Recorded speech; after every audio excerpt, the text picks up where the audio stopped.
Hello everyone, I am the narrator, and I'm here to help you today. I know you use this video to fall asleep, so before that, like the video and subscribe to the channel. Now get comfortable and relax. The scratching sound came from directly above my bed.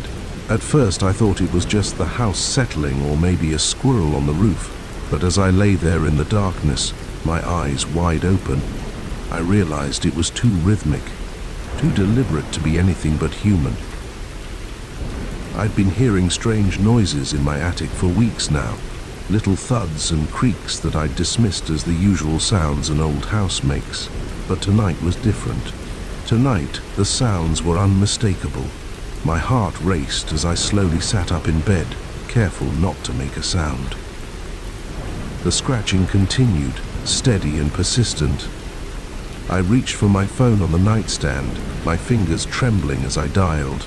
But as soon as I pressed the call button, the scratching stopped abruptly. I held my breath, the phone pressed to my ear, waiting for the operator to pick up. The silence in the house was deafening. Then, just as I heard a voice on the other end of the line, a loud thud came from the attic, followed by quick, heavy footsteps. 9. What's your emergency? I whispered urgently into the phone. There's someone in my attic, please hurry. I gave them my address and hung up, my entire body shaking. The footsteps above had stopped, but I could hear faint rustling sounds. Whoever was up there was still moving around. I slipped out of bed, my bare feet silent on the cold hardwood floor. I needed to get out of the house, but the stairs to the first floor were directly beneath the attic access. If I tried to leave, I'd be right in the intruder's path. Instead, I crept to my closet and grabbed the baseball bat I kept there for protection. My palms were sweaty as I gripped it tightly, my eyes fixed on the ceiling. The minutes ticked by agonizingly slowly. Where were the police? I strained my ears, hoping to hear sirens, but all I could hear was my own ragged breathing and the occasional creak from above. Then, a new sound made my blood run cold. It was coming from the hallway outside my bedroom, the soft scraping of the attic access panel being moved. My throat tightened as I realized the intruder was coming down. I pressed myself against the wall next to my bedroom door, the bat raised and ready. My heart was pounding so hard, I was sure it would give me away. The hallway floorboards creaked under the weight of slow, careful footsteps. They paused just outside my door. I held my breath, every muscle in my body tense. The doorknob turned slowly, and the door began to open. In the dim light from my window, I saw a shadow fall across the floor. As the figure stepped into the room, I swung the bat with all my might. There was a sickening thud and a cry of pain. The intruder stumbled backward, and I took the opportunity to run. I bolted past them down the stairs and out the front door into the cool night air. I ran to my neighbor's house, pounding on their door until the porch light flicked on. As they opened the door, I finally heard the blessed sound of police sirens in the distance. The next hour was a blur of police statements and questions. They searched my house thoroughly, but found no sign of the intruder. They assured me that they would increase patrols in the area and suggested I stay with a friend for a few days. But I couldn't shake the feeling that they had missed something, the way the intruder had moved, how they seemed to know the layout of my house. It felt too familiar, too practiced. Against my better judgment, I decided to stay. I couldn't explain it, but I needed to know what was happening in my own home. The next day, I called a locksmith and had every lock in the house changed. I installed a security system with cameras covering every entrance, but even with these precautions I couldn't relax. Every little sound made me jump, and I found myself constantly checking the attic access panel. A week passed without incident, but my unease grew. I couldn't shake the feeling that I was being watched, Even when I was alone in the house, I started noticing little things out of place. A book moved on the shelf. A cup in the sink I didn't remember using. I knew I was probably being paranoid, but I couldn't help myself. I started spending hours examining every inch of my house, looking for any sign of how the intruder had gotten in. It was during one of these searches that I found it. I was in the spare bedroom, running my hands along the baseboards, when I felt a slight give in the wall. My heart raced as I pressed harder, and suddenly a small section of the wall swung inward. Behind it was a narrow passage, dark and musty. I shone my flashlight inside, revealing a crude ladder leading up to the attic. My hands shook as I realized the truth. There had been a hidden entrance to my attic this whole time. I should have called the police right then, but curiosity and a need for answers overrode my common sense. I took a deep breath and started climbing. The attic was bigger than I had imagined, stretching the entire length of the house. My flashlight beam cut through the darkness, revealing piles of boxes and old furniture. But as I moved deeper into the space, I saw something that made my stomach churn. In the far corner, hidden behind a stack of old trunks, was a makeshift living area. There was a sleeping bag on the floor, surrounded by empty food wrappers and water bottles. A small battery-powered lamp sat on an overturned crate, next to a pile of books. But what really caught my eye was the wall behind this little camp. It was covered in photographs, dozens of them. As I stepped closer, my breath caught in my throat. They were all of me. There I was, walking to my car, working in the garden, sitting in my living room. Some were clearly taken from outside the house, but others could only have been taken from inside. The realization hit me like a punch to the gut. Someone had been living in my attic, watching me for months. I stumbled backward, my mind reeling. I had to get out, had to call the police. But as I turned to leave, my flashlight beam fell on something that made me freeze. It was a small door built into the knee wall of the attic. It was slightly ajar, and beyond it, I could see a faint light. Every instinct screamed at me to run, but I found myself moving towards the door instead. I had to know. I had to see. I pushed the door open slowly, wincing at the creak of its hinges. The space beyond was small, no bigger than a closet, but what it contained made my blood run cold. The walls were covered in writing, scrawled messages, and rambling paragraphs that made no sense. In the center of the room was a small table, and on it sat a laptop, its screen glowing softly. I stepped closer, my eyes drawn to the open document on the screen. As I read the words there, I felt the world tilt around me.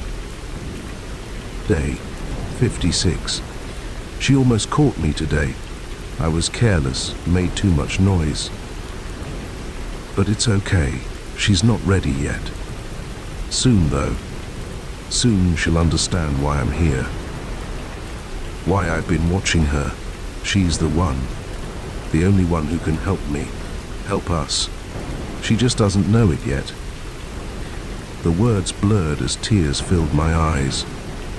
This person, this stranger, had been living in my house, watching my every move for over 5 months, and they thought I was some kind of chosen one to help them with what? I heard a noise behind me and spun around, my heart in my throat. There, blocking the entrance to the small room, stood a figure. In the dim light, I could make out wild, unkempt hair and eyes that gleamed with an unsettling intensity. "You weren't supposed to find this yet," the stranger said, their voice hoarse. "But maybe it's time. Maybe you're finally ready to learn the truth." I backed away, my back pressing against the table. "Who are you? What do you want from me?" The stranger stepped forward, and I caught a whiff of unwashed body and stale food. I'm here to save you, to save all of us. You're the key, don't you see? Your research, your work, it's the answer we've been looking for. My mind raced. My research. I was a data analyst for a small tech company. How could that be the answer to anything? You're confused. You're scared. I understand. The stranger continued, taking another step closer. But soon you'll see. Soon you'll understand why I had to do this, why I had to watch you, learn everything about you. I glanced around desperately, looking for a way out, but the stranger blocked the only exit. I was trapped. Please, I said, trying to keep my voice steady. I don't understand, just tell me what you want. The stranger's face softened, an unsettling smile spreading across their features. What I want. I want you to fulfill your destiny.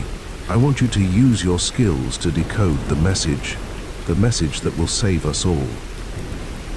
As they spoke, I noticed a small remote control on the table next to the laptop. Without thinking, I grabbed it and pointed it at the stranger. "Stay back," I yelled, hoping to startle them. To my surprise, the stranger's eyes widened in fear. "No," they screamed. "Don't press that. You'll ruin everything." In my confusion, my finger slipped, pressing one of the buttons. Suddenly, a high-pitched wail filled the air. It was my new security system's alarm. The stranger howled in frustration and lunged at me, but I ducked under their arm and ran. I scrambled through the attic, down the hidden passage, and out into the hallway. I could hear the stranger crashing behind me, but I didn't look back. I ran out of the house and into the street, the alarm still blaring behind me. As police sirens approached in the distance, I stood there, shaking and gasping for breath. My quiet life had been shattered, my sense of safety destroyed, and I was left with a chilling realization. Sometimes the monsters aren't hiding under the bed or in the closet. Sometimes they're right above us, watching and waiting. The headlights flickered once, twice, and then died completely, plunging us into darkness. The engine sputtered its last gasp, and our car rolled to a stop on the narrow, winding road. I turned the key in the ignition, but all I got was a sad clicking sound. We were stranded. "This can't be happening," Sarah muttered beside me, her voice tight with frustration. I could barely make out her silhouette in the dim moonlight filtering through the trees. I pulled out my phone, already knowing what I'd see. No signal. We were miles from the nearest town, surrounded by dense forest. The GPS had gone haywire about an hour ago, leading us down this lonely stretch of road that wasn't even on our map. "What do we do now, Jack?" Sarah asked, a hint of panic creeping into her voice. I squinted through the windshield, trying to pierce the darkness. That's when I saw it, a faint glow in the distance, off to our right. "Look," I said, pointing. "There's a light. Must be a house or something. Maybe they have a phone we can use." Sarah hesitated. "I don't know. Walking up to a stranger's house in the middle of nowhere. It seems risky." I understood her concern, but we didn't have many options. It's either that, or spend the night in the car and hope someone drives by tomorrow. Which, judging by how deserted this road is, might not happen. She sighed, relenting. "Okay, but let's be careful." We grabbed our flashlights from the glove compartment and stepped out of the car. The night air was cool and damp, heavy with the scent of pine and wet earth. Our footsteps crunched on the gravel as we made our way towards the light. As we got closer, I could make out the shape of a large farmhouse. It was old, with peeling paint and a sagging porch, but warm light spilled from the windows, promising shelter and help. We approached the front door, and I raised my hand to knock. Before I could, the door swung open, revealing a tall, thin man with graying hair and deep-set eyes. "Well, hello there," he said, his voice gravelly, but not unkind. "What brings you folks out here so late?" I explained our situation, and the man's face broke into a sympathetic smile. "Car trouble, eh? That's a tough break. Name's Earl. Why don't you come on in and we'll see about getting you some help?" Sarah squeezed my hand, a silent reminder to be cautious, but Earl's friendly demeanor and the warmth emanating from the house were too inviting to resist. We stepped inside, and I was immediately struck by how cluttered the place was. Every surface was covered with knickknacks, old newspapers, and what looked like mechanical parts. The air was thick with the smell of tobacco and something else I couldn't quite place. "Martha," Earl called out. "Ah, we've got company." A short, plump woman with frizzy grey hair appeared from what I assumed was the kitchen. She wiped her hands on her apron and gave us a wide smile that didn't quite reach her eyes. "Oh my, visitors at this hour. How exciting," she exclaimed, her voice high and reedy. "You poor dears must be exhausted. Why don't you have a seat in the living room while I fix you some tea?" Before we could protest, Martha ushered us into a cramped room dominated by a large, threadbare sofa. The walls were covered in old photographs, their subjects staring at us with blank eyes. Earl settled into a worn armchair across from us. "So, where you folks headed?" I told him about our trip to visit Sarah's parents, careful not to give too many details. As I spoke, I noticed Earl's eyes darting between us, as if sizing us up. Martha bustled in with a tray of tea and cookies. As she set it down, I caught a whiff of that strange smell again. It reminded me of chemicals, like something you'd find in a garage. "Now then," Earl said, leaning forward, "about your car. I'm pretty handy with engines. Why don't I take a look at it in the morning? It's too dark now, and these roads can be dangerous at night." Sarah and I exchanged glances. The thought of spending the night here made me uneasy, but the alternative, walking back to our car in the dark, seemed even less appealing. "That's very kind of you," Sarah said cautiously, "but we wouldn't want to impose. If we could just use your phone to call for a tow truck." "Oh, I'm afraid our phone line's been down for days," Martha chimed in, her smile never wavering. "Terrible service out here, you know, but don't you worry, we have plenty of room. You can stay in the guest bedroom upstairs." As she spoke, I noticed a dark stain on her apron. It looked fresh, and in the dim light it appeared almost red. Earl must have noticed me staring because he quickly stood up, blocking my view of Martha. "Well, it's settled then. You'll stay the night, and we'll sort out your car in the morning. Now, how about some dinner? Martha makes a mean stew." The mention of food made my stomach growl, reminding me that we hadn't eaten since lunch. Despite my unease, I found myself nodding. As we followed them to the dining room, I whispered to Sarah, "Something feels off about this place." She nodded slightly. "I know, but what choice do we have? Let's just get through the night and leave first thing in the morning." The dining room was as cluttered as the rest of the house. The table was set with mismatched plates and tarnished silverware. Martha ladled out bowls of thick, dark stew that smelled surprisingly good.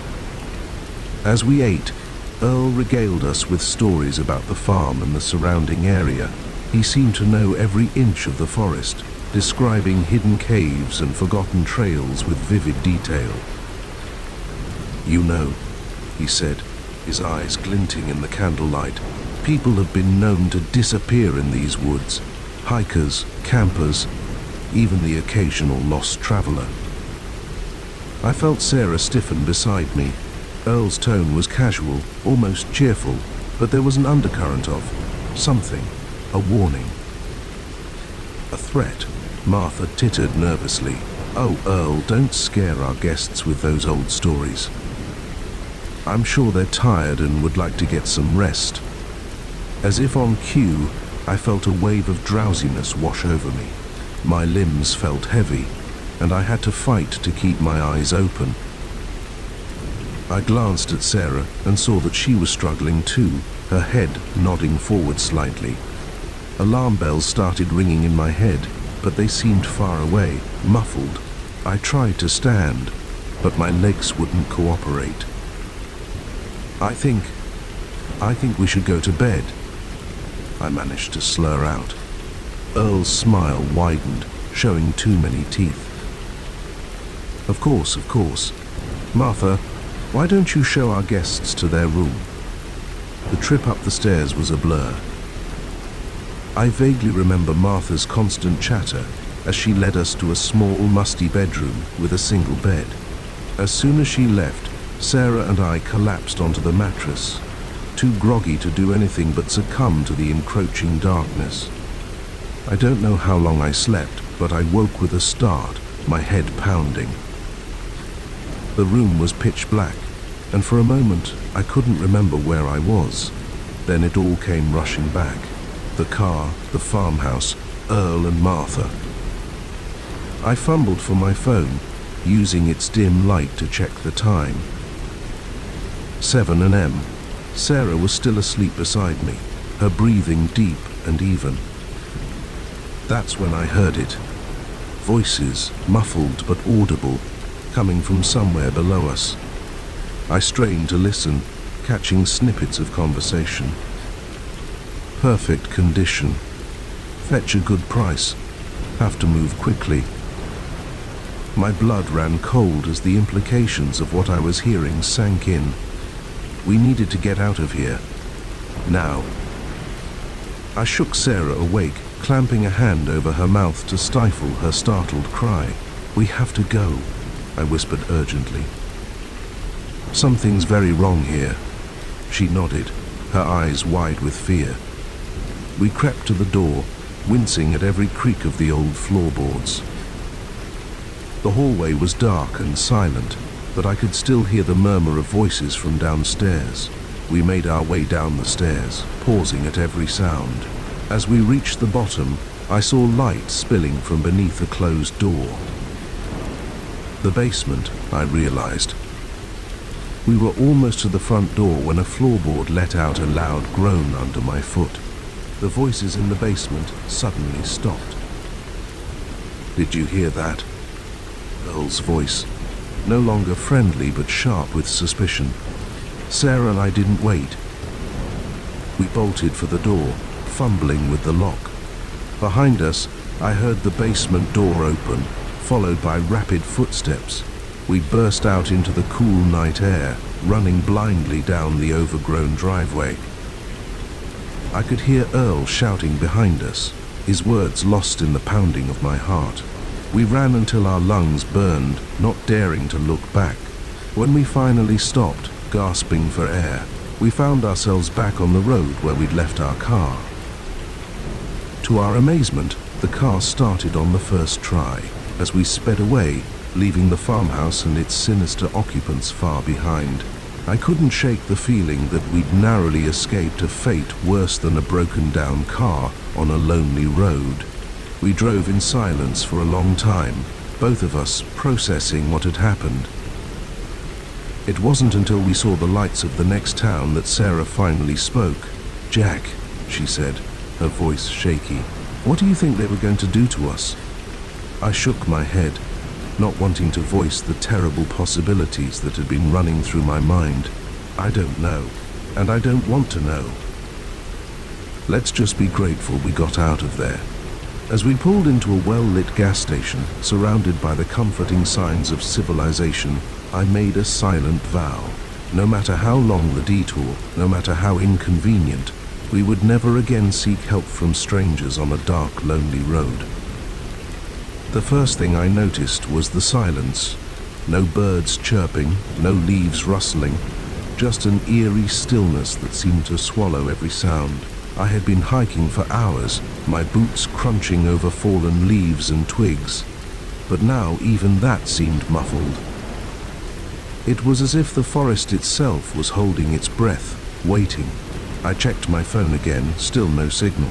The GPS had stopped working about an hour ago, leaving me with nothing but a vague sense that I was heading in the right direction. The sun was sinking lower in the sky, painting the trees with long shadows that seemed to reach for me like grasping fingers.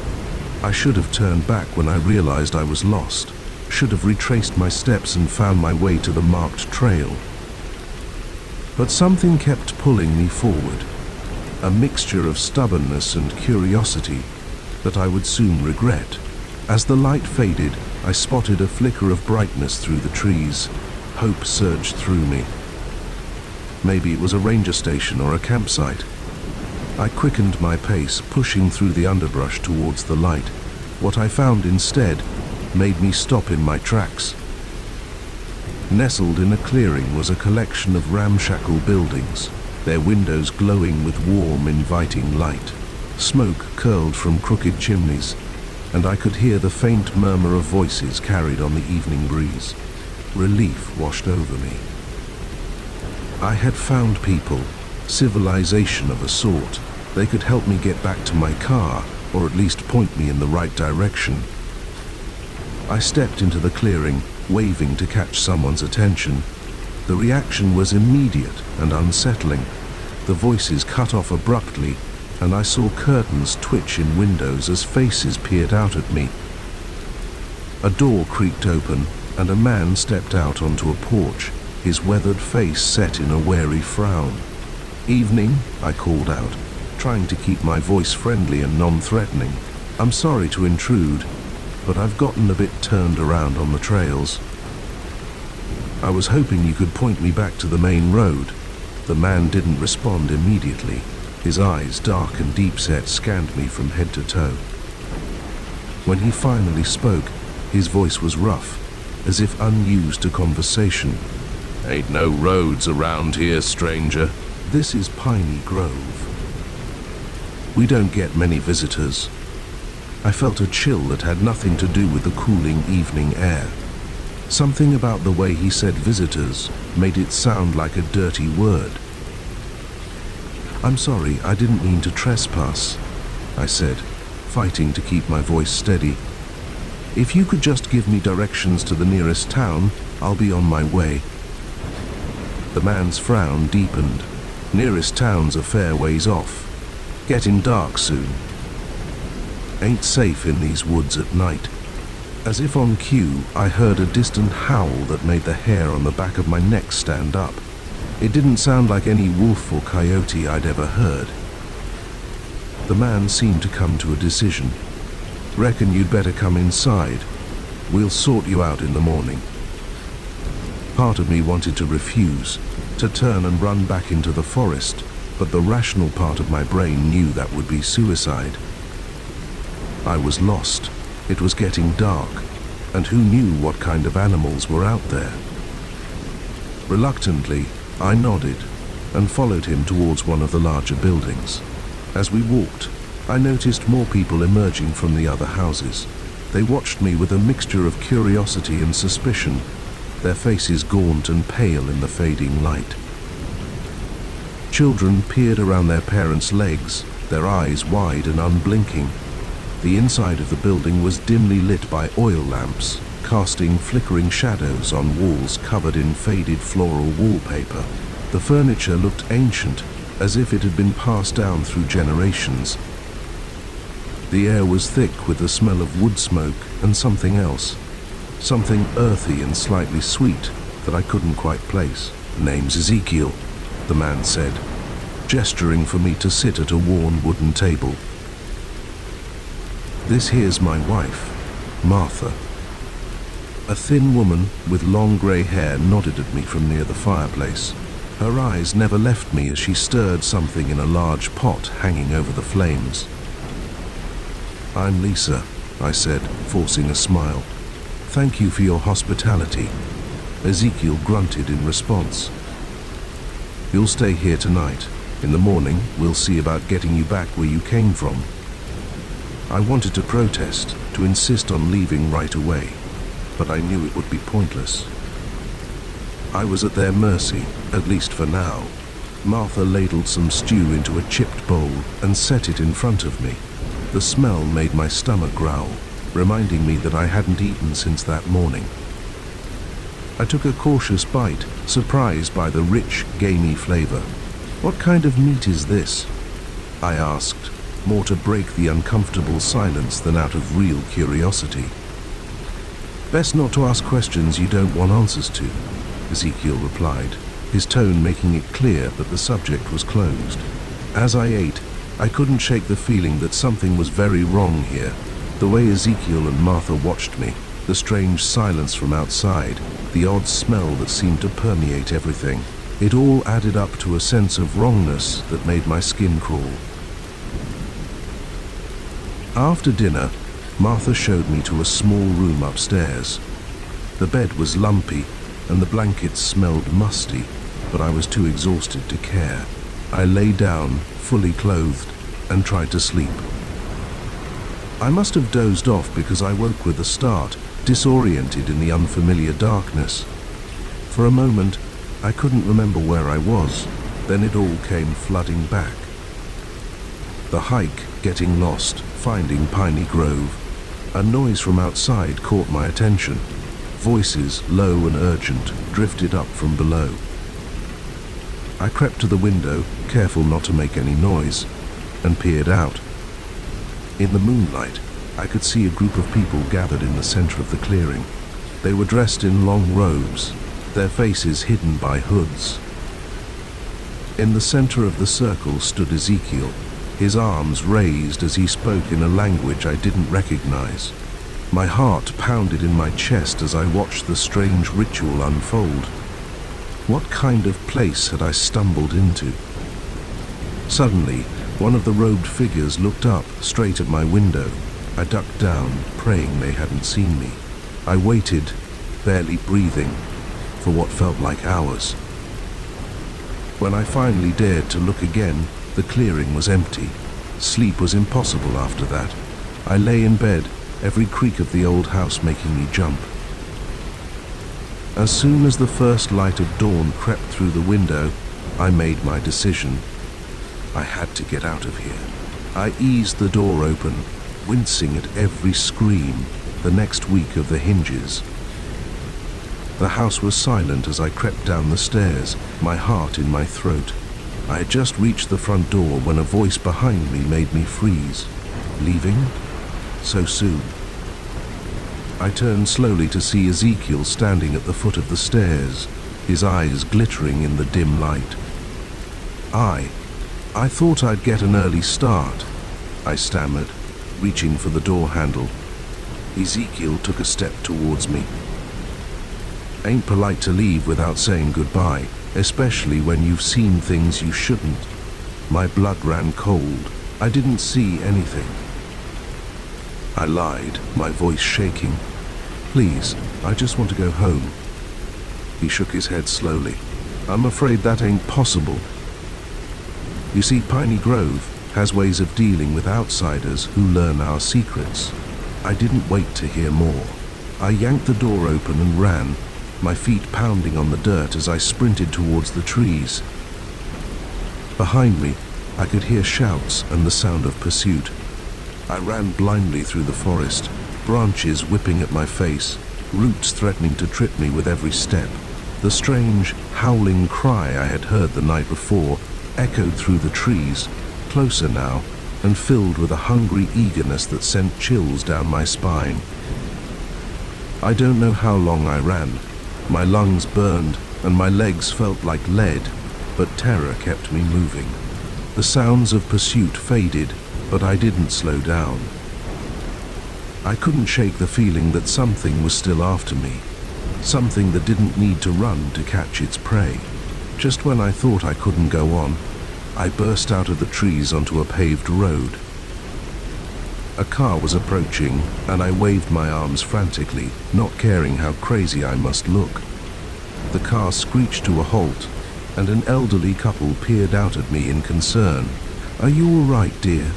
the woman asked, taking in my wild appearance. I glanced back at the forest. There was no sign of pursuit, but I could feel eyes watching me from the shadows between the trees. "Please," I gasped. "I need to get out of here. Can you give me a ride to the nearest town?" They hesitated for only a moment before nodding, and I scrambled into the back seat. As we drove away, I kept my eyes on the receding tree line, half expecting to see robed figures emerge from the forest, but there was nothing. Just trees and shadows, hiding whatever secrets lay within. I never reported what happened in Piney Grove. Who would believe me? Sometimes, late at night, I still hear that strange howl in my dreams, and I wake up in a cold sweat, grateful for the familiar sounds of the city around me. But I know the truth. Out there, deep in the forest where no roads lead, Piney Grove is waiting, and I pray that no other lost hiker ever stumbles upon its secrets. The flickering fluorescent light cast an eerie glow over the empty lab. At a.m., I should have been the only one there, but when I heard footsteps echoing down the hallway, I knew my quiet night of research was about to take an unsettling turn. I'd been burning the midnight oil for weeks, poring over data and running simulations for my thesis. The lab had become a second home, its familiar hum of equipment and faint chemical smell oddly comforting. Tonight, though, that comfort vanished the moment I realized I wasn't alone. The footsteps grew louder, more deliberate. I held my breath, eyes fixed on the door. It swung open, revealing a figure I recognized but didn't expect. Dr. Reeves, my thesis advisor's colleague. "Ah, Sarah," he said, his voice unnaturally cheerful for the late hour. "I thought I might find you here." I forced a smile, trying to hide my unease. "Dr. Reeves, I didn't expect anyone else to be working so late." He stepped into the lab, closing the door behind him. The soft click of the latch felt oddly final.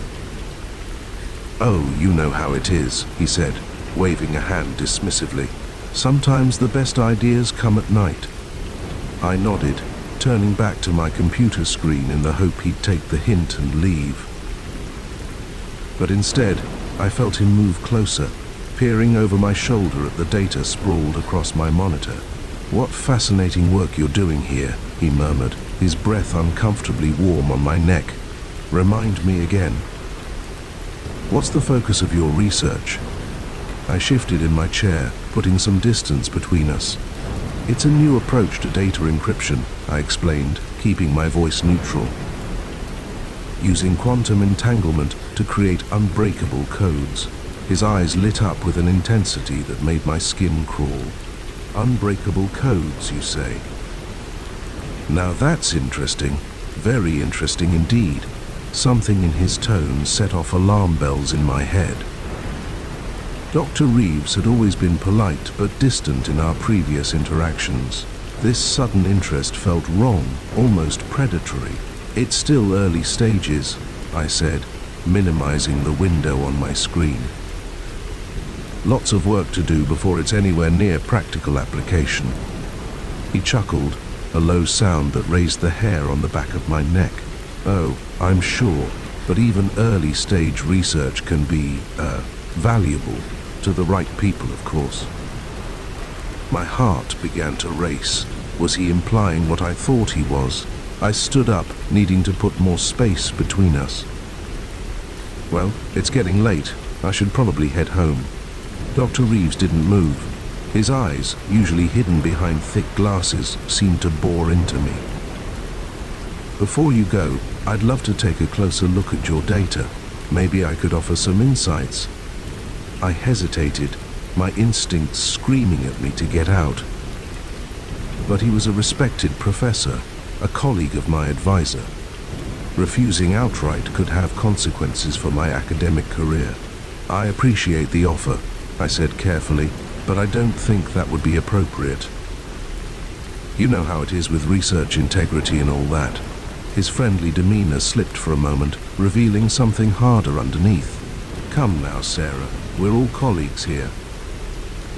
Sharing knowledge is what academia is all about, isn't it? I took a step back, bumping into the lab bench behind me. Of course, but this is my thesis work. I'm not comfortable sharing the raw data until it's been properly vetted and published. Dr. Reeves's unsmile didn't reach his eyes. I understand. But you know, a young researcher like yourself could benefit from additional support, both academic and financial. The implication hung in the air between us.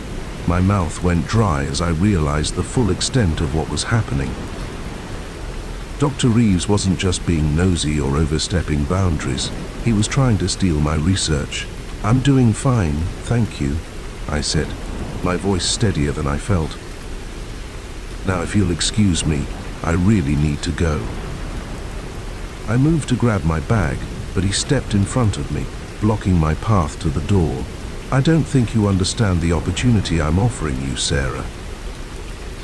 Your work could be revolutionary, but without the right connections, it might never see the light of day.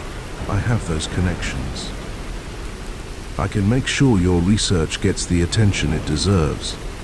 My mind raced, trying to find a way out of this situation.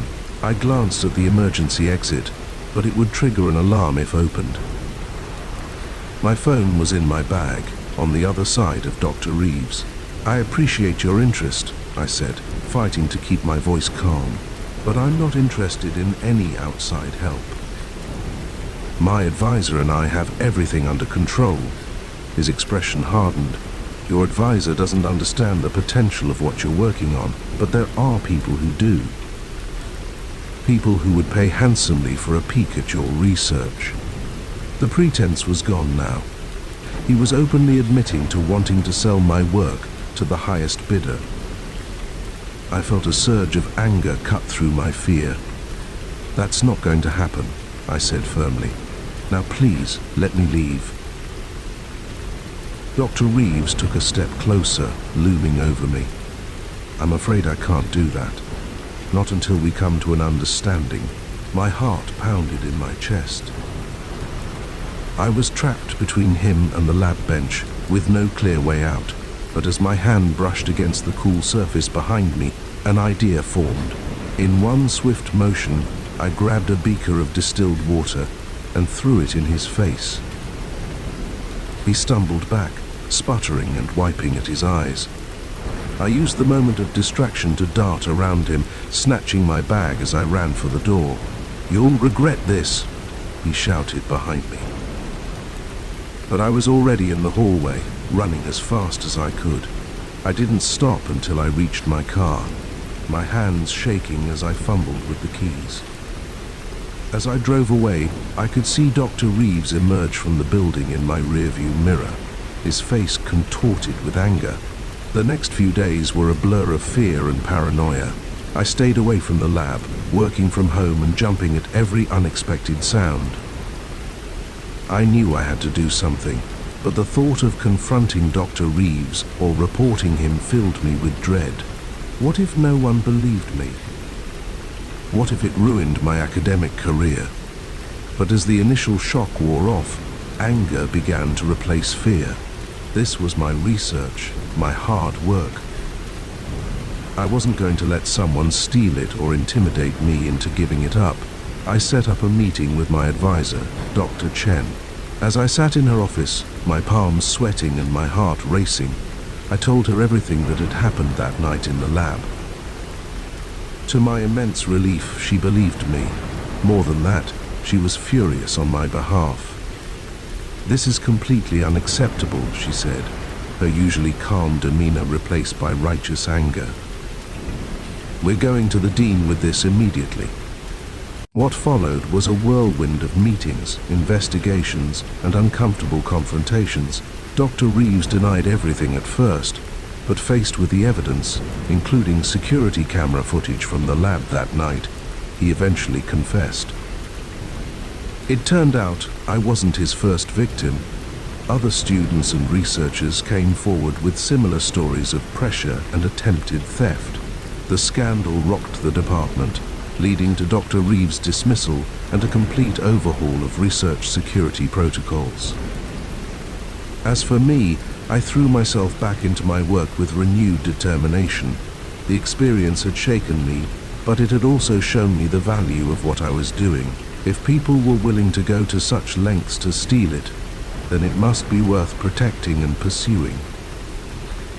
Months later, as I stood at the podium presenting my completed thesis, I felt a sense of triumph that went beyond academic achievement.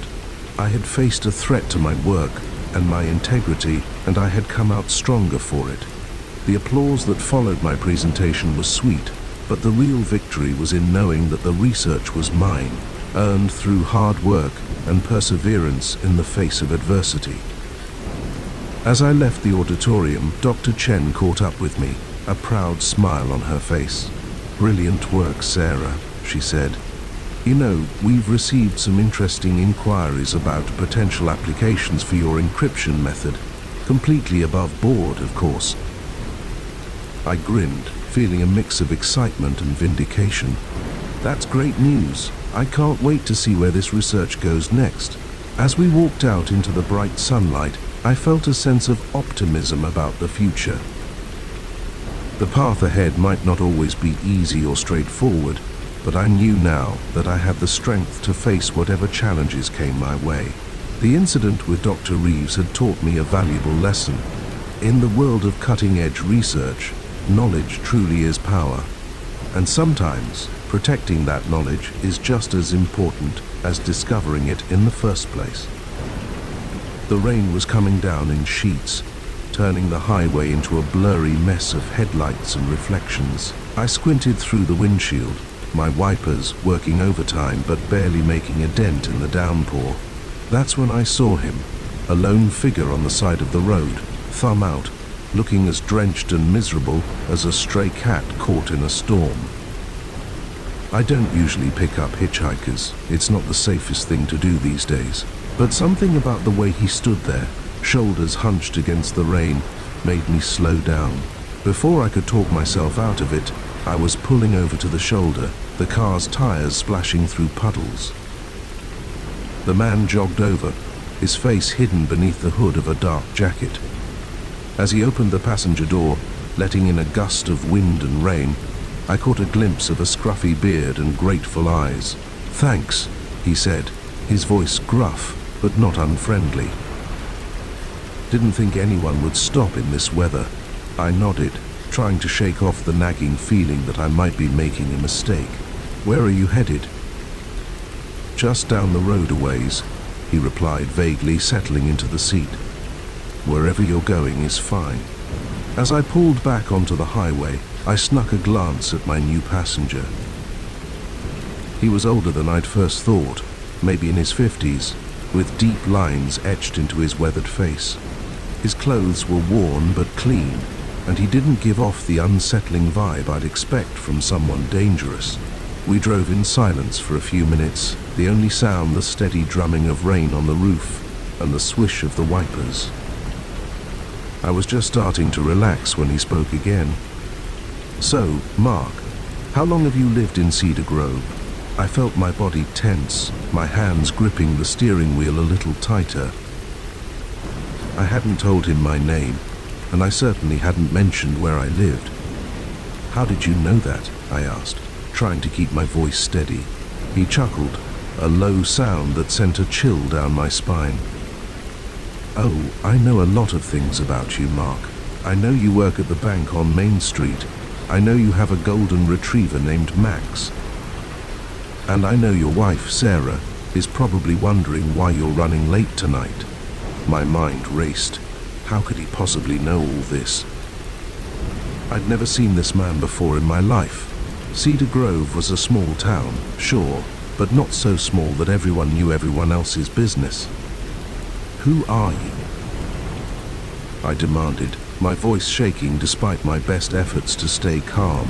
He turned to face me, and in the dim light from the dashboard, his eyes seemed to gleam with an unnatural intensity. "Just a traveler. passing through. But I make it my business to know things about people. It's amazing what you can learn if you just pay attention. I swallowed hard, fighting the urge to slam on the brakes and order him out of the car. But we were in the middle of nowhere, the rain still coming down in torrents, and something told me this man wouldn't leave quietly if asked. "What do you want?" I asked, hating how small my voice sounded. He smiled, a gesture that didn't reach his eyes. "Want? I don't want anything, Mark. I'm just making conversation." Isn't that what people do on long car rides? I didn't respond, my mind whirling with possibilities. Was he some kind of stalker, a criminal who had been watching me, planning some kind of elaborate scheme? "You're wondering how I know so much about you," he said, as if reading my thoughts. "It's simpler than you might think.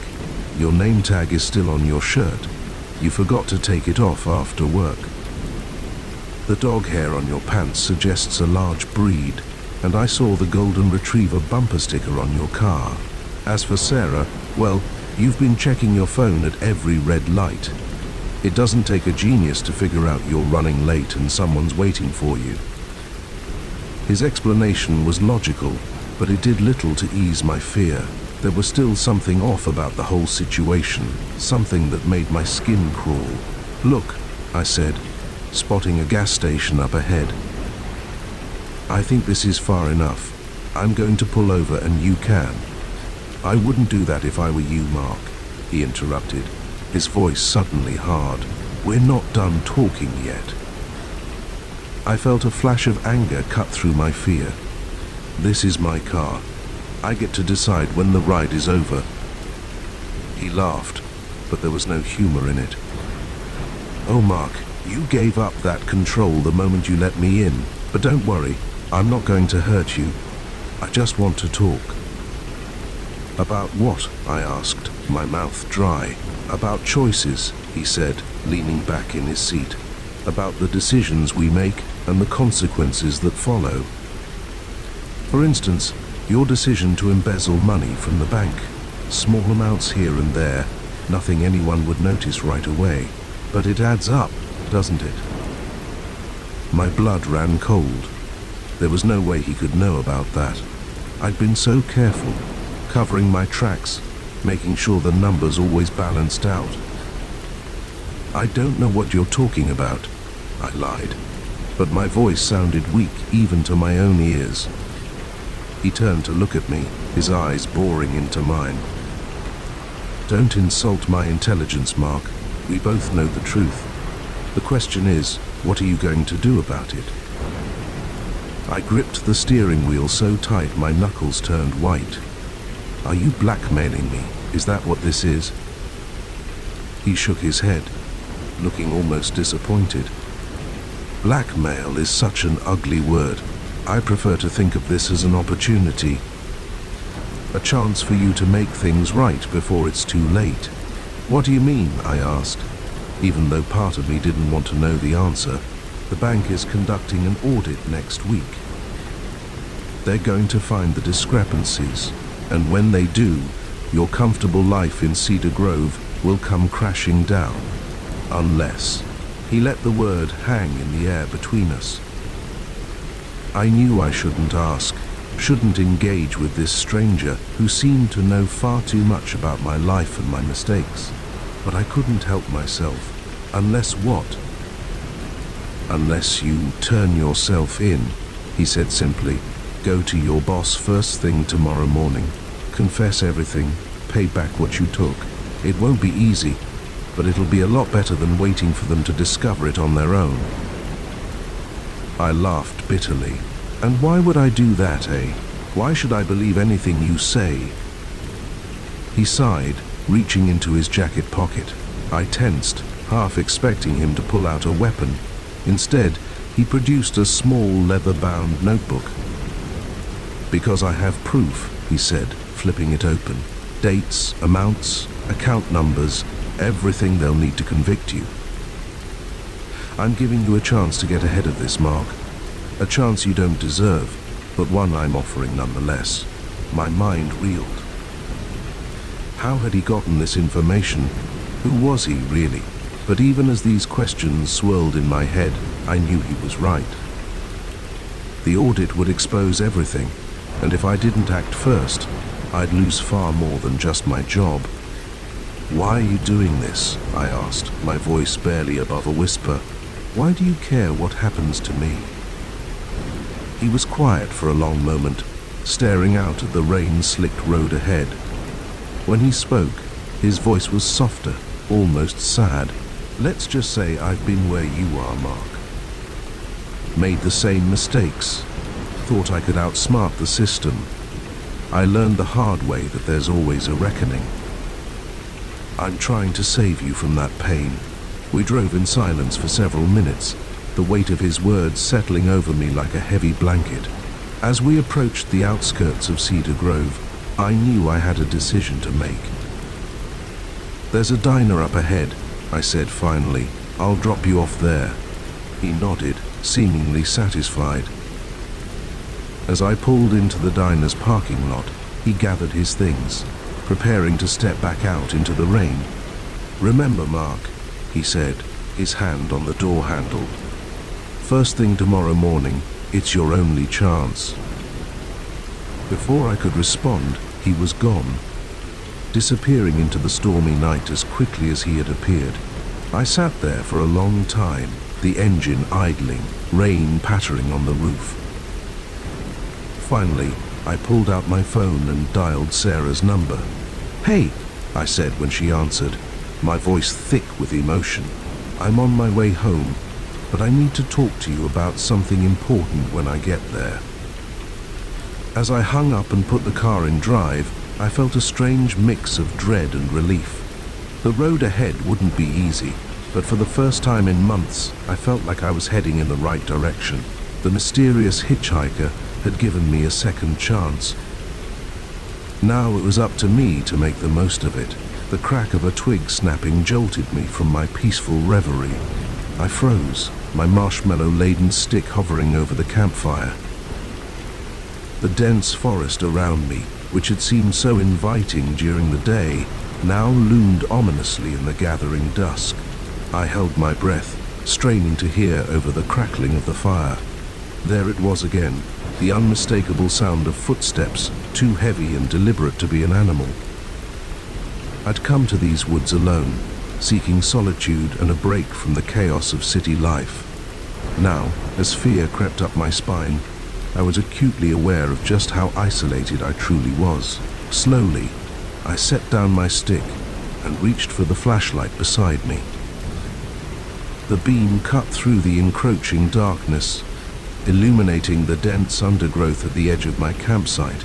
Shadows danced between the trees, and for a moment, I thought I saw a figure duck behind a large oak. "Hello?"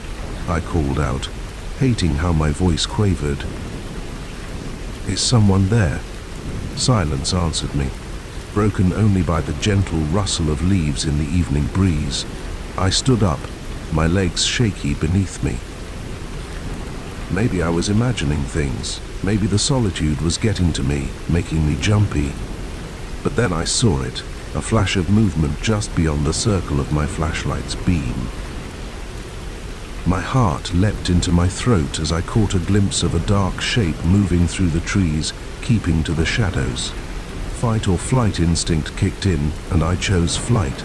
I doused the fire as quickly as I could, plunging the campsite into darkness. Fumbling in the dim light of my flashlight, I grabbed my backpack and started shoving in whatever I could reach. My water bottle, a bag of trail mix, my map. The sound of footsteps grew closer, no longer trying to be stealthy. Whoever was out there knew I had spotted them. They were coming.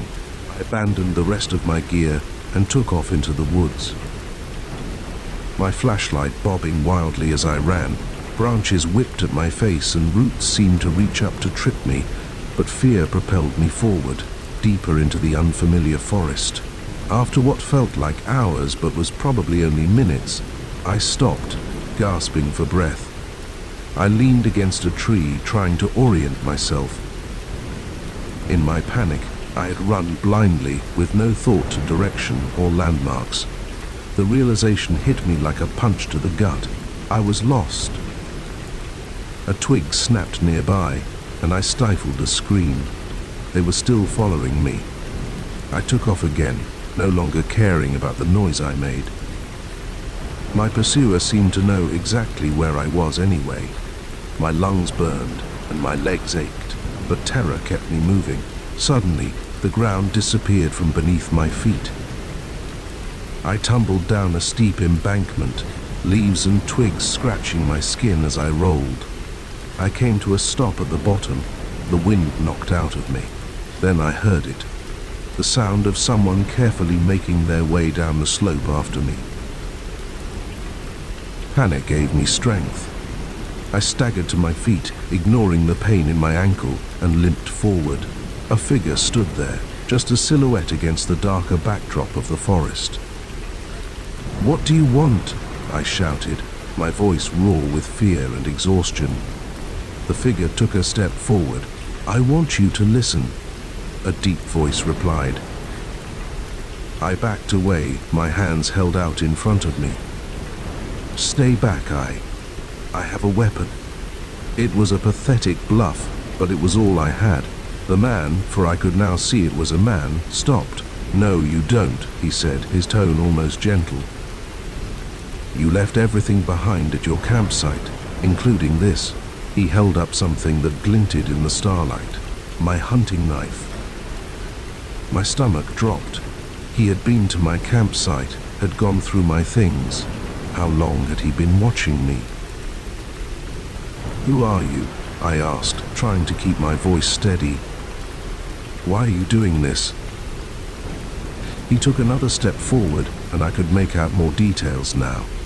He was tall and broad-shouldered, dressed in dark clothing that blended with the night. His face was obscured by a beard and the shadow of a cap. "My name isn't important," he said. "What's important is why you're here, Alice." I felt as if the ground had dropped out from under me again. He knew my name. How could he possibly know my name? "How do you know who you are?" He finished for me. "I know a lot about you, Alice. I know you're running from something or someone." My mind raced. Was he a private investigator? Had David hired someone to find me? As if reading my thoughts, the man shook his head. "I'm not working for your ex-husband, if that's what you're thinking. I'm here to help you. Help me." I laughed, the sound bordering on hysterical. "By chasing me through the woods in the middle of the night. The first night in our new home, I woke to the sound of children laughing. It was faint, almost dreamlike, but unmistakable. The thing is, we didn't have any children. My wife, Sarah, and I had just moved into the old Johnson farmhouse on the outskirts of town. It was a beautiful place. All weathered wood and wraparound porch, set on 10 acres of rolling hills and ancient oak trees. We'd gotten it for a steal, the real estate agent practically giddy as she handed over. "It's a special place," she'd said, her smile just a touch too wide. "I'm sure you'll be very happy here." Now, as I lay in bed listening to the phantom giggles echoing through the halls, I wasn't so sure. I nudged Sarah awake. "Do you hear that?" I whispered. She blinked at me sleepily. "Hear what?" The laughter faded away, leaving only the creaks and groans of the old house settling. I shook my head. Nothing. Must have been dreaming. But I wasn't dreaming, and that was only the beginning. Over the next few weeks, strange occurrences became our new normal. Items would move on their own, appearing in places we knew we hadn't left them. The temperature would drop suddenly in certain rooms, cold spots that made your breath fog even on the warmest days. And always, there was the laughter. Sarah tried to rationalize it all. The moving objects were just us being forgetful in a new place. The cold spots were drafts in an old house. The laughter was probably just kids from a neighboring farm, sound carrying far in the country quiet. I wanted to believe her, but deep down, I knew something wasn't right. It came to a head about a month after we moved in. I was in the attic, unpacking some of the last boxes, when I found the journal. It was old, the leather cover cracked and faded, tucked away behind a loose board in the wall. Curious, I opened it. The handwriting inside was spidery and difficult to read, but as I deciphered the words, a chill ran down my spine. It was a diary belonging to Margaret Johnson, the matriarch of the family who had built this house over a century ago, and what she described was horrifying. According to Margaret, the land the house was built on was cursed. The local Native American tribe had warned the Johnsons not to build here, that it was a sacred place, a thin spot between worlds. But Thomas Johnson was a stubborn man, and he ignored their warnings. At first, everything seemed fine. But then their children started to change. They became withdrawn. Speaking of imaginary friends and games played in empty rooms, Margaret wrote of hearing laughter when no one was there, of toys moving on their own, of shadowy figures glimpsed out of the corner of her eye. And then, one by one, the children disappeared. The last entry was dated. Margaret's handwriting was frantic, barely legible. "They're coming for me now," she wrote. "I can hear them laughing. God forgive us for what we've done." I closed the journal, my hands shaking. It had to be some kind of sick joke, right?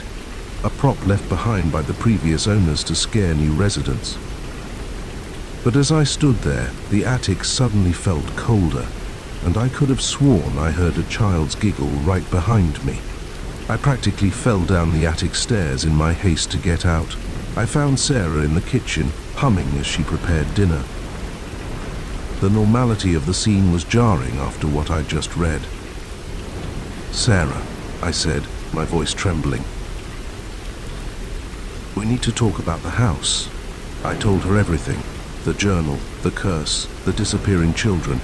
As I spoke, her face grew pale, and I could see the doubt in her eyes warring with the fear she'd been trying to ignore. "Tom," she said slowly, I think I've seen them." She told me about the figures she'd glimpsed in mirrors, always just at the edge of her vision, the way she sometimes felt watched, even when she was alone in the house. The dreams she'd been having of children calling out to her, begging for help. We sat there in stunned silence, the implications of what we'd discovered settling over us like a heavy blanket. What were we supposed to do now? Call an exorcist, put the house back on the market, and hope some other unsuspecting couple would buy it? Before we could decide on a course of action, the lights flickered, the temperature in the kitchen plummeted, our breath suddenly visible in the air, and then we heard it. The laughter, louder than ever before, coming from every direction at once. Sarah grabbed my hand, her nails digging into my skin. "Tom," she whispered, "we need to get out of here now." We ran for the front door, but it wouldn't open. The knob turned, but it was as if something on the other side was holding it shut. We tried the back door, the windows, even the cellar entrance, all locked, all immovable. The laughter grew louder, mixed now with the sound of running feet and childish voices calling out to us. "Play with us," they said. "Stay with us forever." We ended up huddled in the living room, watching in horror as objects began to move on their own. Books flew off shelves, furniture slid across the floor, and all the while, those voices kept calling to us. It was Sarah who found the solution. As a chair whizzed past her head, she spotted something glinting on the mantelpiece.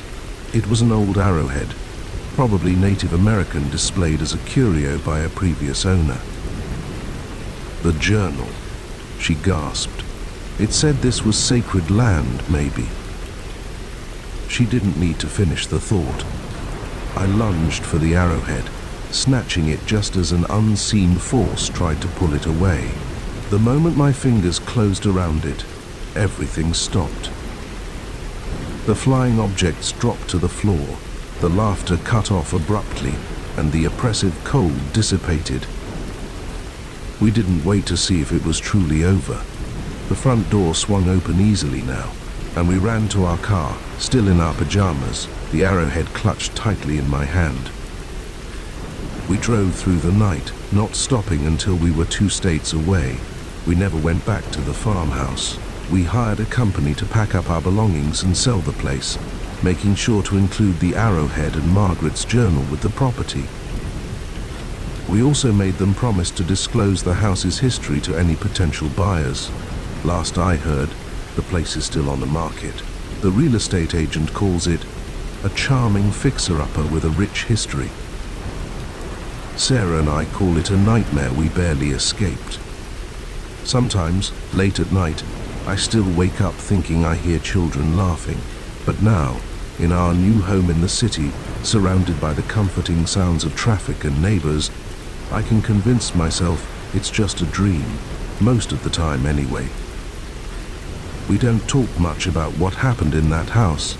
It's easier to pretend it was all some shared delusion, a product of stress and an overactive imagination. But we both know the truth. And we both know that sometimes the most haunting things aren't the ghosts themselves, but the questions they leave behind. Why us? Why that house? And what happened to those children all those years ago? I don't think we'll ever know the answers, and maybe that's for the best. Some mysteries are better left unsolved, some doors better left unopened. All I know is, if you're ever driving through the countryside and you see an old farmhouse for sale, one that seems just a little too perfect, a little too cheap, keep driving. Because you never know what might be waiting inside, laughing in the darkness, ready to welcome you home. The neon sign flickered weakly in the rain, casting an eerie red glow over the empty parking lot. Mario's Pizza. It read, the AMZ sputtering in and out of existence like a dying firefly. I sighed, glancing at the clock on my dashboard. 4:07 p.m. Just one more delivery and I could call it a night. I've been driving for Mario's for about 6 months now. A job I'd taken to help pay for college. It wasn't glamorous work, but it paid the bills and usually wasn't too eventful. Usually. The pizza box sat on the passenger seat, steam still rising from the vents.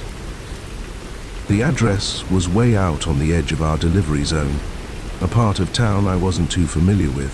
As I pulled out of the lot, I couldn't shake the feeling that something about this delivery felt off.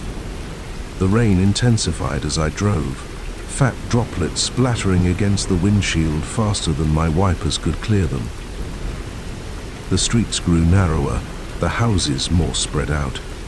Soon I was driving down a winding road with dense forest on either side. My GPS chirped, instructing me to turn onto a gravel driveway I almost missed. The path was overgrown, branches scraping against the sides of my car as I inched forward, after what felt like an eternity. The trees opened up to reveal a ramshackle house, its windows dark save for a single light on the second floor. I parked and grabbed the pizza. The box already growing cold in the damp night air. As I approached the front door, the porch steps creaked ominously beneath my feet. I raised my hand to knock, but before I could, the door swung open. The man who stood there made me take an involuntary step back.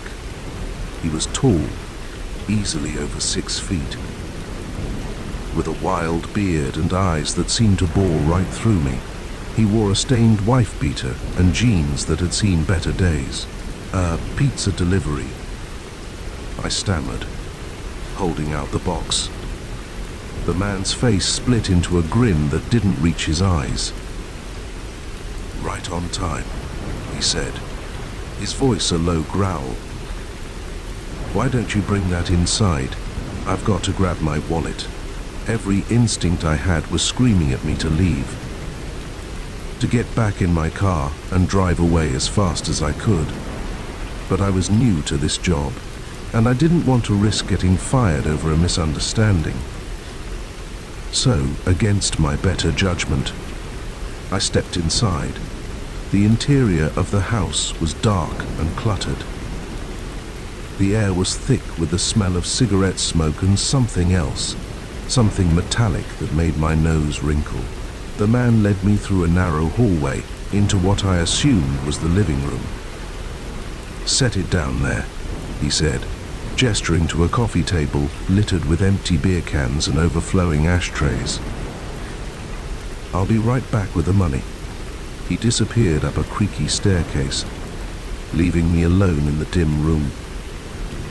My heart was pounding so loud I was sure he could hear it. I glanced around looking for a quick exit if I needed one. That's when I saw it. In the far corner of the room, partially hidden behind a ratty armchair, was a duffel bag.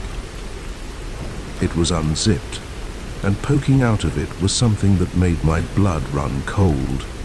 The barrel of a gun. I froze, my mind racing. This wasn't just some eccentric customer. Something was very, very wrong here. I had to get out. I turned to leave. But before I could take a step, I heard the man's heavy footsteps coming back down the stairs. Panic seized me. I couldn't let him know I'd seen the gun. I had to act normal. The man reappeared, a wad of crumpled bills in his hand. "Here you go, kid," he said, holding out the money. "Keep the change." My hand shook as I reached for the cash. As I did, I noticed dark stains on his knuckles, stains that looked suspiciously like dried blood. "Thanks," I managed to croak out. "Have a good night." I turned to leave, trying to keep my pace steady, even though every fiber of my being was screaming at me to run. I was almost to the front door when I heard it. A muffled thump from upstairs, followed by what sounded like a strangled cry. The man's hand clamped down on my shoulder, his grip like iron. "You hear something, boy?" I shook my head, not trusting my voice. My eyes darted to the door, tantalizingly close yet impossibly far. "Good," he said, his tone menacing. "Because there's nothing to hear. Now why don't you get on home? It's late. And these roads can be dangerous at night." He practically shoved me out the door, slamming it behind me. I stumbled down the porch steps, my legs feeling like jelly. The moment I reached my car, I fumbled with the keys, my hands shaking so badly I could barely get them into the ignition. As I reversed down the driveway, my headlights swept across the house one last time, and there, in the upstairs window, I saw a face. A woman's face, pale and terrified, her mouth open in a silent scream. I floored it, gravel spraying as I peeled out onto the main road. My mind was reeling, trying to process what I'd just seen. The gun, the blood, the woman in the window. It all added up to a horrifying conclusion. I needed to call the police. But as I reached for my phone, doubt crept in. What if I was wrong? What if it was all just a misunderstanding? My imagination running wild. I could lose my job. Or worse, get in trouble for making a false report. I pulled over to the side of the road, my hands gripping the steering wheel so tight my knuckles turned white. I had to make a decision. drive back to the pizzeria and pretend nothing happened, or potentially save someone's life. In the end, it wasn't really a choice at all. I dialed, my voice shaky as I relayed what I'd seen to the dispatcher. They told me to drive to the nearest police station and wait there. The next few hours were a blur of questions and statements. I told the police everything. The gun, the blood, the woman in the window. They seemed to take it seriously, especially when I gave them the address. It wasn't until the next morning that I found out the full story. The man, it turned out, was wanted in connection with a string of disappearances across 3 states. When the police raided the house, they found evidence of multiple victims. And the woman I saw, she was still alive, held captive in an upstairs bedroom. If I hadn't made that delivery, if I hadn't called the police, she likely wouldn't have survived another day. The following weeks were chaotic. There were more interviews with detectives, a commendation from the police department, even a few requests for interviews from local news stations. Mario gave me a raise and told me I could take as much time off as I needed. But even as the dust settled and life began to return to normal, I couldn't shake the memory of that night, the flickering neon sign, the rain-slicked roads, the face in the window. It all haunted my dreams. I kept delivering pizzas, though something about the job felt different now. More important somehow.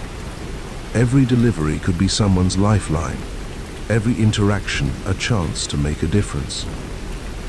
And every time I pull up to a house I've never been to before, every time I knock on a stranger's door, I'm acutely aware of the thin line between ordinary and extraordinary, between a routine delivery and a life-changing event, because sometimes the most important moments of our lives come disguised as the most mundane.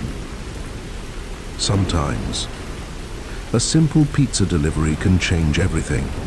The lock clicked open with a finality that sent a shiver down my spine.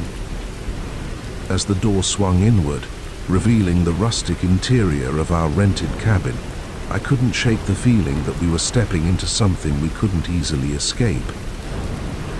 If only I'd known then how right that feeling was. Home sweet home for the next week. My boyfriend Matt said cheerfully. Lugging our bags over the threshold, I followed him in, taking in the cozy living room with its stone fireplace and the small kitchenette beyond. It was charming in that quaint, middle-of-nowhere sort of way. We'd found the listing online. A secluded cabin in the woods, perfect for a romantic getaway. The photos showed stunning views of the surrounding forest and promised a peaceful retreat from our hectic city lives. The price had been almost too good to be true. But we jumped at the chance. Now, standing in the actual space, I felt a tinge of unease. The air inside was stuffy and smelled faintly of mildew. The furniture, while clean, had a worn look that spoke of years of use. And was it my imagination, or did the floorboards creak a little too much under our feet? Let's open some windows, I suggested, trying to shake off my nerves. It's a bit musty in here. Matt nodded, moving to the nearest window. He struggled with it for a moment before it finally budged, sliding up with a protesting groan. Guess they don't open these much, he joked. I forced a smile, but something about the way the window had resisted bothered me. It was almost as if it didn't want to be opened. We spent the rest of the afternoon settling in, unpacking our clothes and stocking the small fridge with the groceries we'd brought. As the sun began to set, casting long shadows through the trees, Matt lit a fire in the fireplace. The warmth and flickering light helped ease some of my tension. "See, this isn't so bad," Matt said, wrapping an arm around me as we sat on the worn sofa. just what we needed to relax and reconnect. I leaned into him, wanting to believe it, but as the darkness outside deepened, I couldn't shake the feeling that we were being watched. Every time I glanced at the windows, I half expected to see a face peering in at us. That night, I tossed and turned, unable to get comfortable in the unfamiliar bed. The mattress was lumpy, and the sheets smelled faintly of mothballs. But it wasn't just physical discomfort keeping me awake. There were noises, creaks and groans that seemed too deliberate to be just an old house settling. At one point, I could have sworn I heard footsteps in the hallway outside our room. I lay there, heart pounding, straining to hear, but there was nothing but silence. The next morning, I woke to find Matt already up and making coffee in the kitchenette. "Sleep well?" he asked, handing me a steaming mug. I shook my head, taking a sip of the strong brew. "Not really. This place makes weird noises at night." He chuckled. "That's part of the charm, isn't it? The authentic cabin experience." I wanted to argue, to tell him about the footsteps I thought I'd heard, but I didn't want to spoil our vacation with my paranoia. Instead, I suggested we go for a hike after breakfast. The woods around the cabin were beautiful, all towering pines and dappled sunlight. For a few hours as we trekked along barely visible trails, I forgot about my unease from the night before. But as we made our way back to the cabin, the feeling of being watched returned, stronger than ever. "Matt," I said, grabbing his arm. "Do you see that?" He followed my gaze to a spot between two distant trees. For a moment, I could have sworn I saw a figure standing there, watching us, but when I blinked, it was gone. "See what?" Matt asked, squinting in the direction I was pointing. I shook my head. "Nothing. Must have been a shadow or something." But I knew it wasn't just a shadow, and as we approached the cabin, I noticed something that made my blood run cold. The window we had struggled to open yesterday was now firmly shut. "Did you close that last night?" I asked Matt, trying to keep my voice steady. He frowned. "No, I don't think so. Maybe the wind blew it shut." I nodded, not wanting to voice my suspicion that there hadn't been enough wind to move that stubborn window. Besides, if it had blown shut, wouldn't we have heard it? As the day wore on, more strange things began to happen. Items we were sure we'd left in one place would turn up in another. The temperature in certain rooms would drop suddenly, creating cold spots that made no sense in the summer heat. And always, there was that feeling of being watched. That night, as we lay in bed, the noises started again. But this time, they were louder, more insistent. The creaks and groans were joined by a sound like something being dragged across the floor. "Matt," I whispered, shaking him awake. "Do you hear that?" He sat up, rubbing his eyes. "Hear what?" But even as he spoke, a loud thump came from the living room, as if something heavy had fallen. Matt's eyes widened. "Okay, I heard that," he said, throwing back the covers. "Stay here. I'll go check it out." "No." I grabbed his arm. "We should go together." Slowly, we made our way down the hallway, Matt in front with a flashlight he'd grabbed from the nightstand. The beam cut through the darkness, revealing nothing. The living room was exactly as we'd left it. "See, probably just something outside," Matt said. But I could hear the uncertainty in his voice. We were about to head back to bed when I noticed something. On the coffee table, next to the book I'd been reading earlier, was a small leather-bound journal. I was certain it hadn't been there before. With trembling hands, I picked it up and opened it. The pages were filled with handwritten entries. The ink faded with age as I skimmed the contents.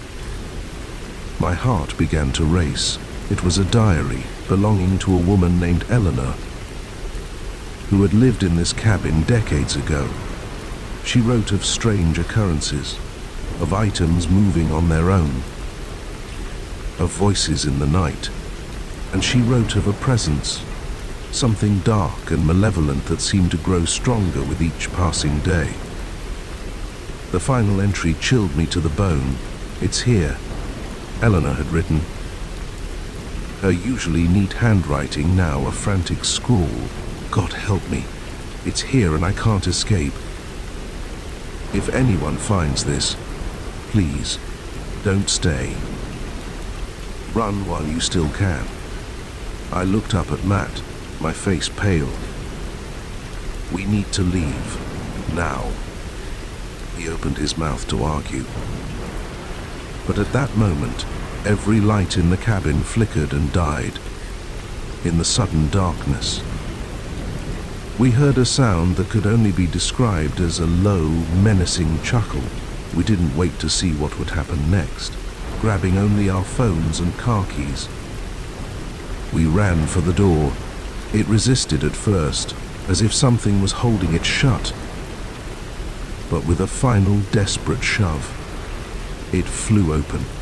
We sprinted to our car, the gravel driveway crunching under our bare feet as Matt fumbled with the keys. I looked back at the cabin. In the upstairs window, I saw a face, not human, but something twisted and evil, its mouth stretched in a grotesque smile. The engine roared to life, and we peeled out of the driveway, tires squealing. We didn't stop driving until we reached the nearest town, where we checked into a motel and spent the rest of the night huddled together, jumping at every sound in the light of day. It was tempting to dismiss what had happened as an overactive imagination or a shared hallucination, but we both knew what we'd experienced was real. We never went back for our belongings. We contacted the rental company and told them we'd had to leave due to an emergency. They were surprisingly understanding, even offering a partial refund. It wasn't until weeks later, when the nightmares had finally started to subside, that we decided to do some research. What we found made our blood run cold all over again. The cabin had a history.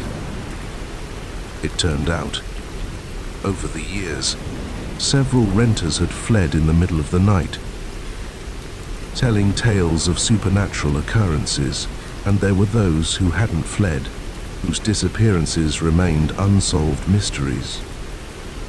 We count ourselves lucky to have escaped, but sometimes, late at night, I still feel that watchful presence, and I wonder if, somehow, a piece of whatever was in that cabin followed us home.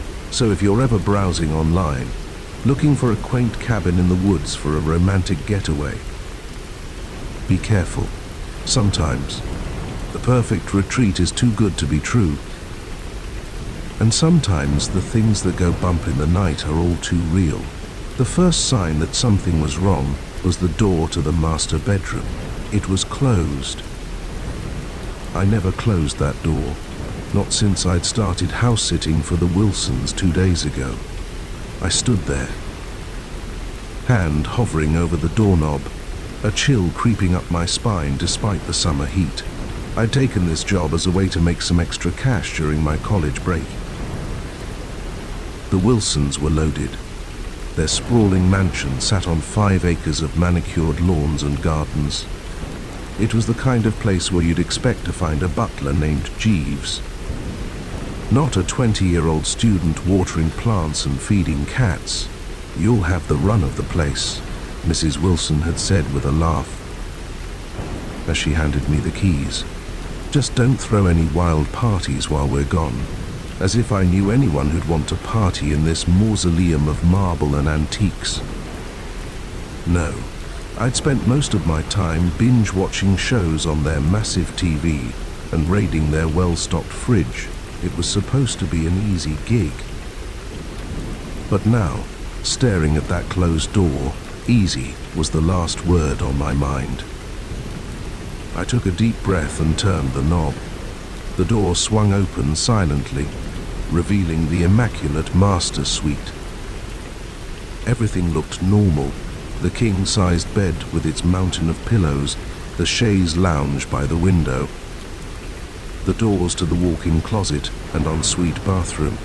And yet, something felt off. I couldn't put my finger on it, but the hairs on the back of my neck stood up. It was like walking into a perfect replica of a room you know well. Everything looks right, but it doesn't feel right.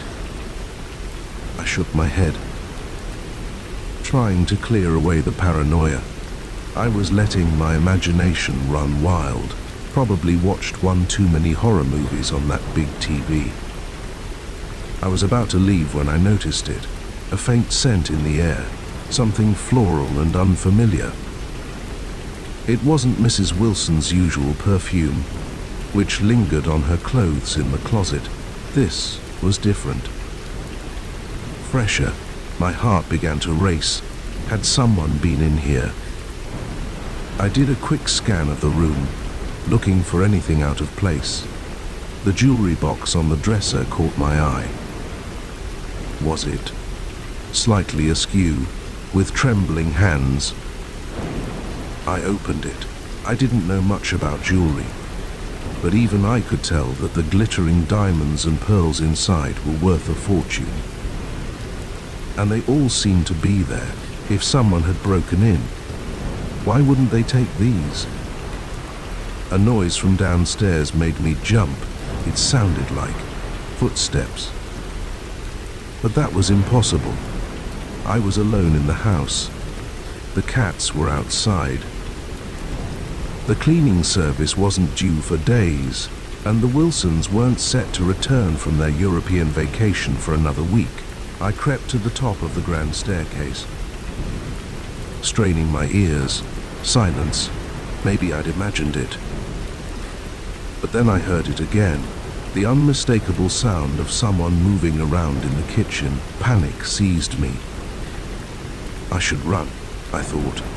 Get out of the house and call the police. But curiosity, that deadly impulse that's failed so many horror movie protagonists, got the better of me. I had to know who was down there. As quietly as I could, I made my way down the stairs, grateful for the plush carpet that muffled my footsteps. The noises from the kitchen grew louder, the clink of glasses, the opening and closing of cabinets. It sounded for all the world like someone fixing themselves a drink. I peered around the corner into the kitchen, and my blood ran cold. There, standing at the marble island with his back to me, was a man I'd never seen before. He was tall, well-built, dressed in expensive-looking clothes that seemed at odds with the fact that he was, you know, a burglar. I must have made a sound, a gasp, a whimper. Who knows? Because suddenly he turned. Our eyes met. And for a moment, we both froze. Then he smiled. It wasn't the menacing grin of a villain caught in the act. It was warm, almost friendly. "Ah," he said, his voice smooth and cultured. "You must be the house sitter. Care for a drink?" I stood there, mouth agape, unable to process what was happening. This man had broken into the house I was supposed to be watching, and he was offering me a drink like we were at a cocktail party. Who are you? I finally managed to stammer out. He chuckled, taking a sip from his glass. Not a friend of the family, you could say. Thomas Wilson and I go way back. I frowned. Mr. Wilson had never mentioned any friends having access to the house while they were away. I don't believe you, I said, trying to sound braver than I felt. I'm calling the police. I reached for my phone, but before I could dial, he spoke again. I wouldn't do that if I were you. Not unless you want Thomas to find out about your little, explorations. I froze. How could he know? I'd been so careful on my second night here. Curiosity had gotten the better of me. I'd started poking around in Mr. Wilson's study, opening drawers, leafing through papers. I told myself I was just being thorough in my house-sitting duties, but deep down, I knew it was wrong. The man smiled again, but this time there was an edge to it. Oh yes. I know all about that, just like I know about the little joyride you took in the Bentley yesterday. Tisk, tisk. What would the Wilsons say?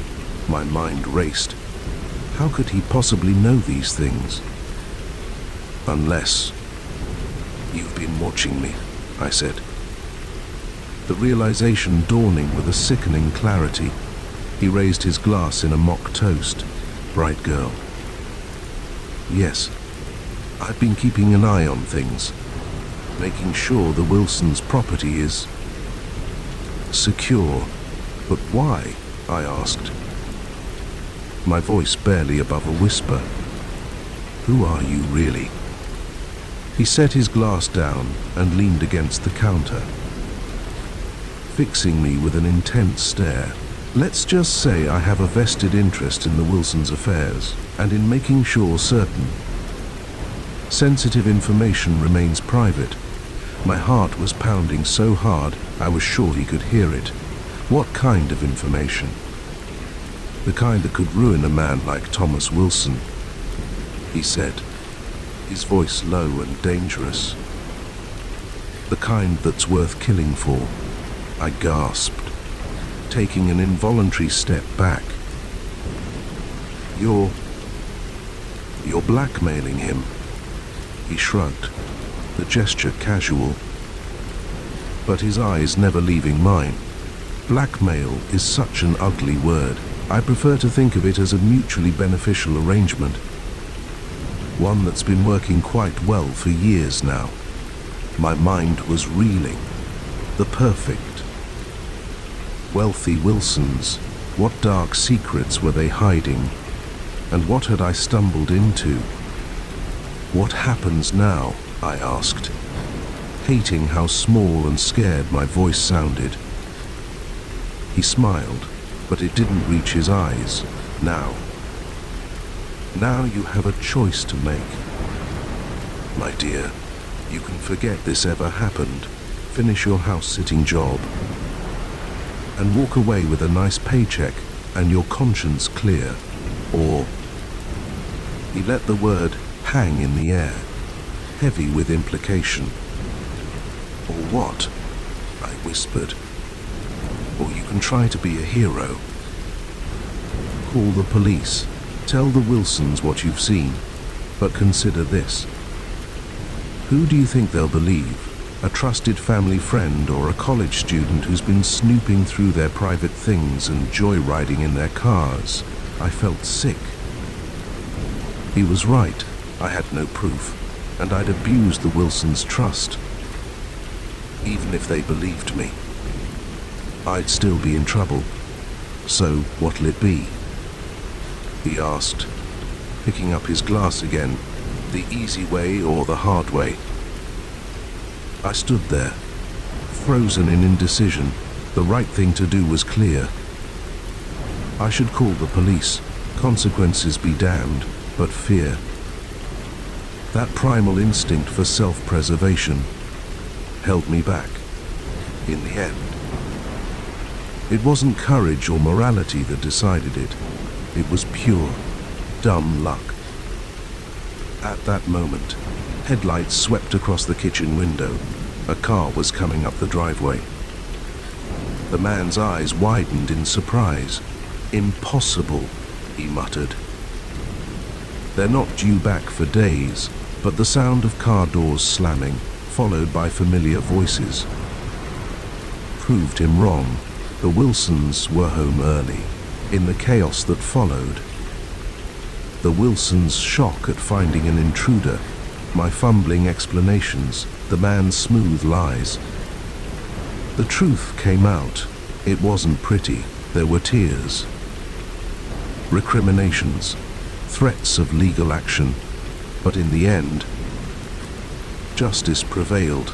The man, whose real name I never learned, was arrested. The Wilsons' secrets, whatever they were, remained hidden. And me, I lost my house-sitting jobs, of course, but gained something far more valuable. A story I'll never forget, and a lesson about the dangers of curiosity. Now, whenever I pass by a grand house with its manicured lawns and gleaming windows, I can't help but wonder what secrets lie behind those perfect facades. But I've learned my lesson. Some doors are better left unopened. Some questions better left unasked. Because you never know when you might find yourself caught in the middle of someone else's dangerous game. The security camera feed flickered to life, revealing an empty corridor bathed in the sickly glow of fluorescent lights. I leaned closer to the monitor, my eyes straining in the darkness of the security office. That's when I saw it, a shadow darting across the screen, there and gone in an instant. My heart rate quickened. I was supposed to be alone in this building tonight. My name's Mike, and I've been working the night shift at Grayson Tech for about 6 months now. It's a big, soulless office building on the outskirts of the city. All glass and steel and eerily quiet after hours, most nights. My biggest challenge is staying awake. But tonight was different. Tonight, something was off. I flipped through the different camera feeds, searching for any sign of movement. Nothing on the ground floor. Nothing in the stairwells. But then, as I switched to the view of the executive offices on the top floor, I saw it again. A figure, moving swiftly between the cubicles, clearly trying to avoid detection. My first instinct was to call the police, but something held me back. Maybe it was curiosity, or maybe it was the nagging feeling that there was more going on here than a simple break-in. Whatever it was, I found myself reaching for the key card that would give me access to the upper floors. The elevator ride to the top floor felt like it took an eternity with each passing second. My mind raced through possible scenarios. Was it a burglar, a disgruntled employee, or something worse? The doors slid open with a soft ding that seemed deafening in the silence of the night. I stepped out cautiously, my flashlight beam cutting through the darkness. The executive floor was a maze of cubicles and corner offices, most of them filled with expensive-looking furniture and state-of-the-art computers. I moved slowly, my ears straining for any sound. For a moment, all I could hear was the soft hum of electronics and the pounding of my own heart. Then, from somewhere to my left, came the unmistakable sound of typing, creeping towards the noise. I rounded a corner and froze. There, bathed in the blue glow of a computer screen, sat a woman I recognized from the company directory. Sarah Chen, one of the senior software engineers. Miss Chen. I called out. My voice shaky. She whirled around, her eyes wide with fear and, was that guilt? "Who are you?" she demanded. Her hand moving to close the laptop, I stepped forward, shining my flashlight badge. "Mike Thompson, Night Security. What are you doing here so late?" Sarah's shoulders slumped, and for a moment, I thought she might break down. But then she straightened, a look of determination crossing her face. "I'm uncovering the truth," she said. "And now that you're here, you need to see this too." Confused and more than a little wary, I moved closer.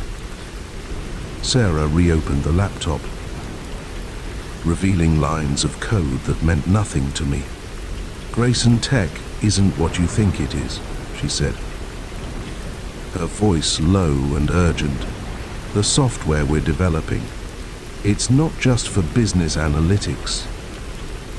It's a surveillance tool, more powerful than anything that's ever existed." I frowned, not quite understanding.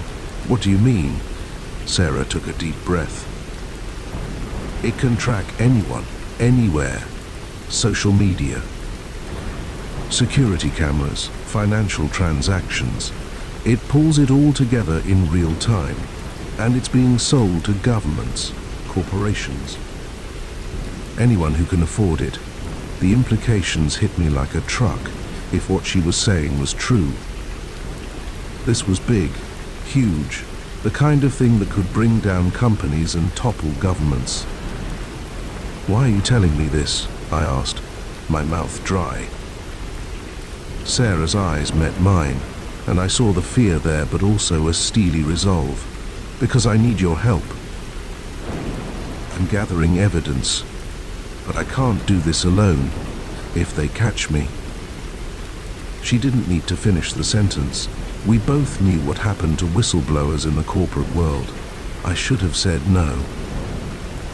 Should have walked away and pretended I'd never seen any of this. But something in Sarah's eyes, the desperation and the determination, made me nod. "What do you need me to do for the next hour?" Sarah walked me through what she'd discovered.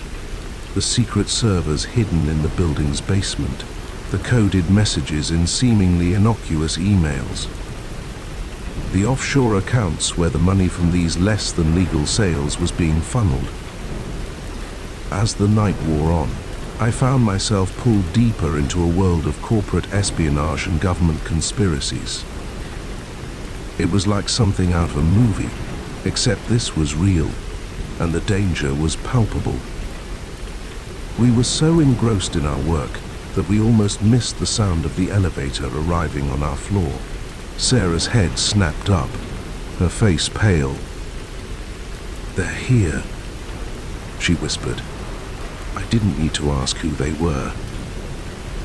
We quickly shut down the computer and ducked behind a row of cubicles, peering over the top. I saw two men in expensive suits step out of the elevator. Even from a distance, I could see the bulge of weapons under their jackets. "We need to get out of here," I whispered to Sarah. She nodded, clutching a small flash drive that contained all the evidence we'd gathered. Slowly, carefully, we began to make our way towards the emergency stairs at the far end of the office. We could hear the men moving through the cubicles, their voices low but angry. "We know you're here." "Sarah," one of them called out, "make this easy on yourself. You know you can't win against us." Sarah's hand found mine in the darkness, squeezing it tightly. I could feel her trembling, but her voice was steady when she whispered, "We have to make it. The world needs to know the truth." We were almost to the stairs when disaster struck.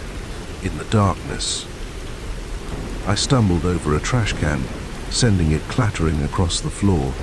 The noise was deafening in the quiet office. There, one of the men shouted. Footsteps pounded towards us. "Run!" I yelled, pushing Sarah towards the stairs. We burst through the door and started down, taking the steps two at a time. Behind us, I could hear the men in pursuit, their shoes echoing in the stairwell. My mind raced as we descended.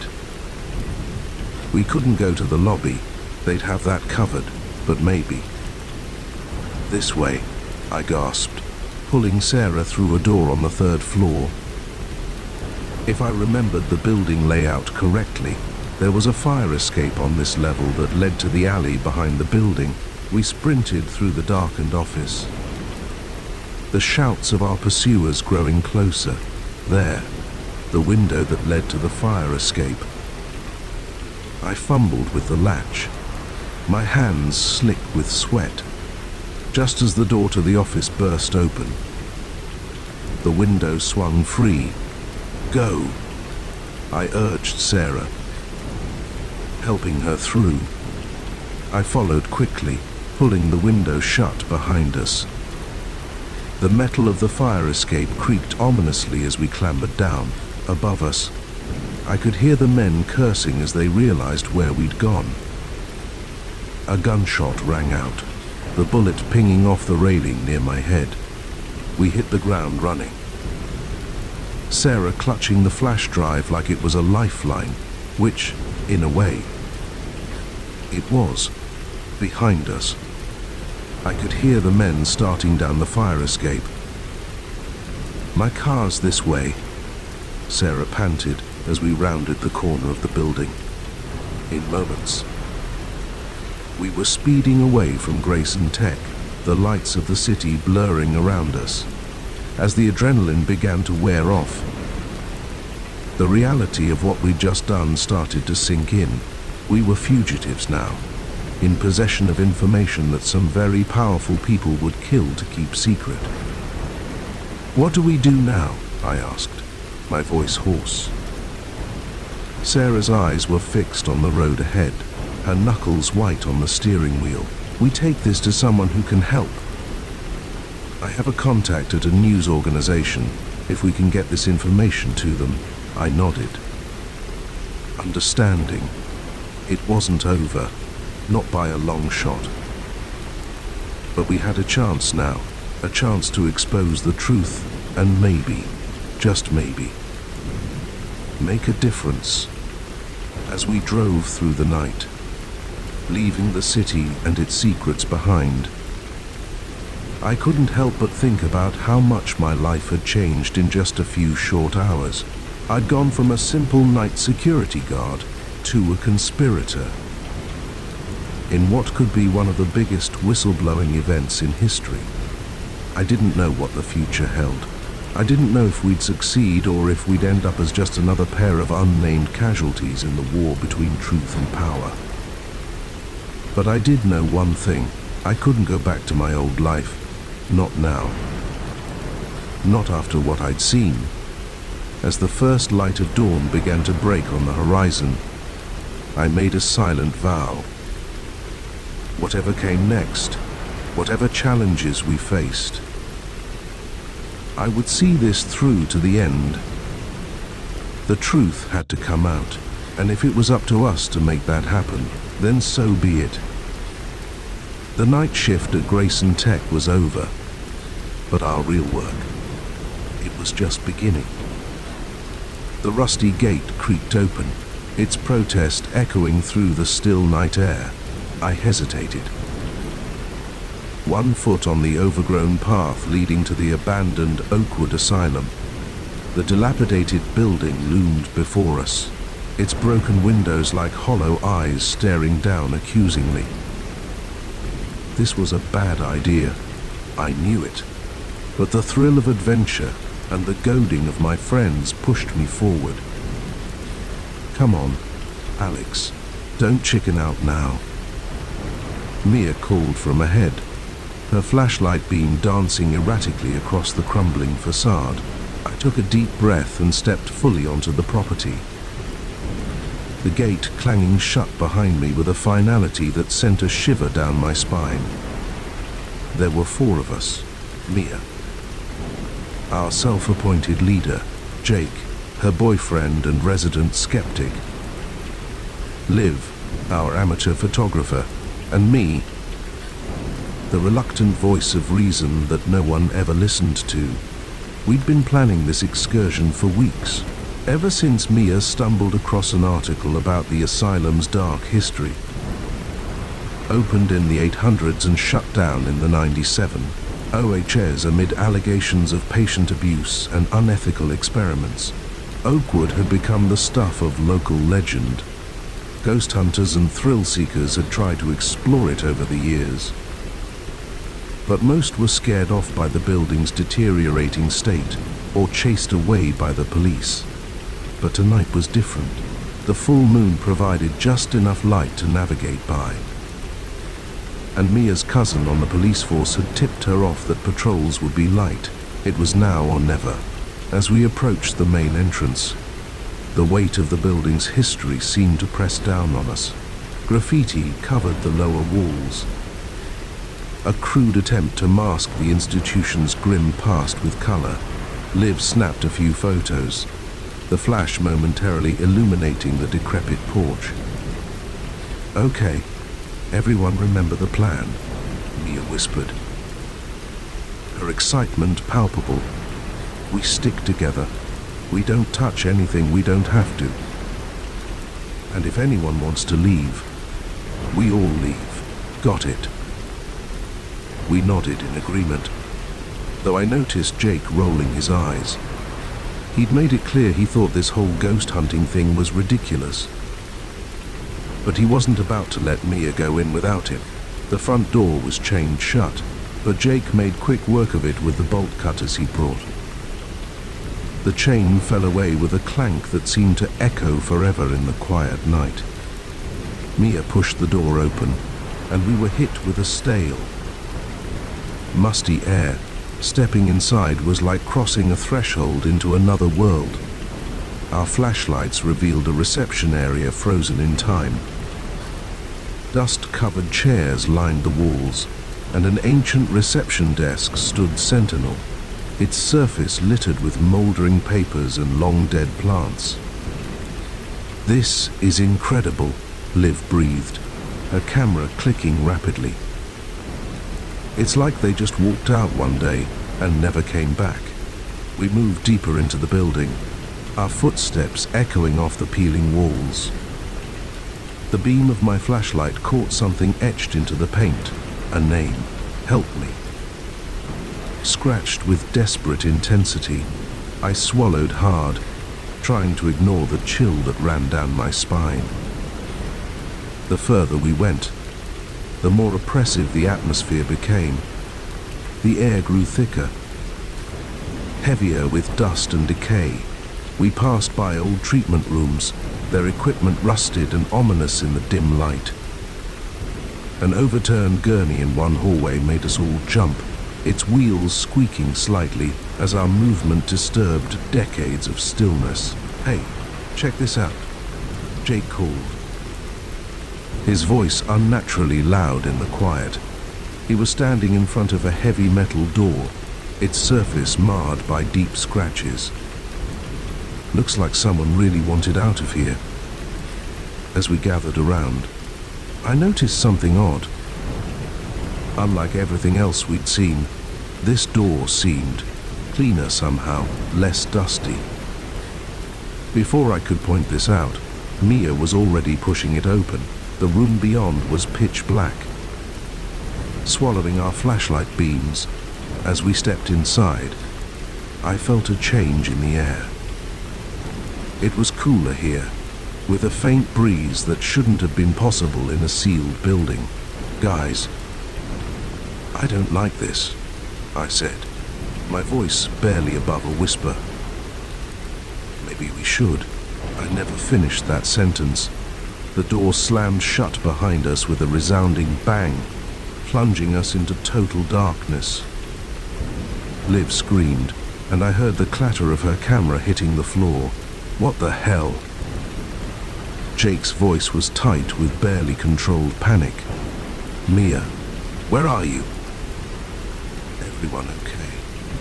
I fumbled with my flashlight, my hands shaking so badly I could barely keep hold of it. When I finally got it working, the beam revealed a room that hadn't been there a moment ago. Gone was the decrepit asylum interior. Instead, we found ourselves in what looked like a modern laboratory, all gleaming stainless steel and softly humming machinery. This isn't possible," Mia whispered, her earlier bravado completely gone. "Where are we?" Before anyone could answer, a door at the far end of the room hissed open. A figure stepped through, backlit so we couldn't make out any features, but its silhouette was all wrong. Too tall, limbs too long and jointed in impossible ways. "Welcome," it said, its voice a harsh, metallic rasp that set my teeth on edge. "We've been waiting for you." Panic set in. We turned to flee, only to find the door we'd entered through was gone, replaced by a smooth, featureless wall. We were trapped.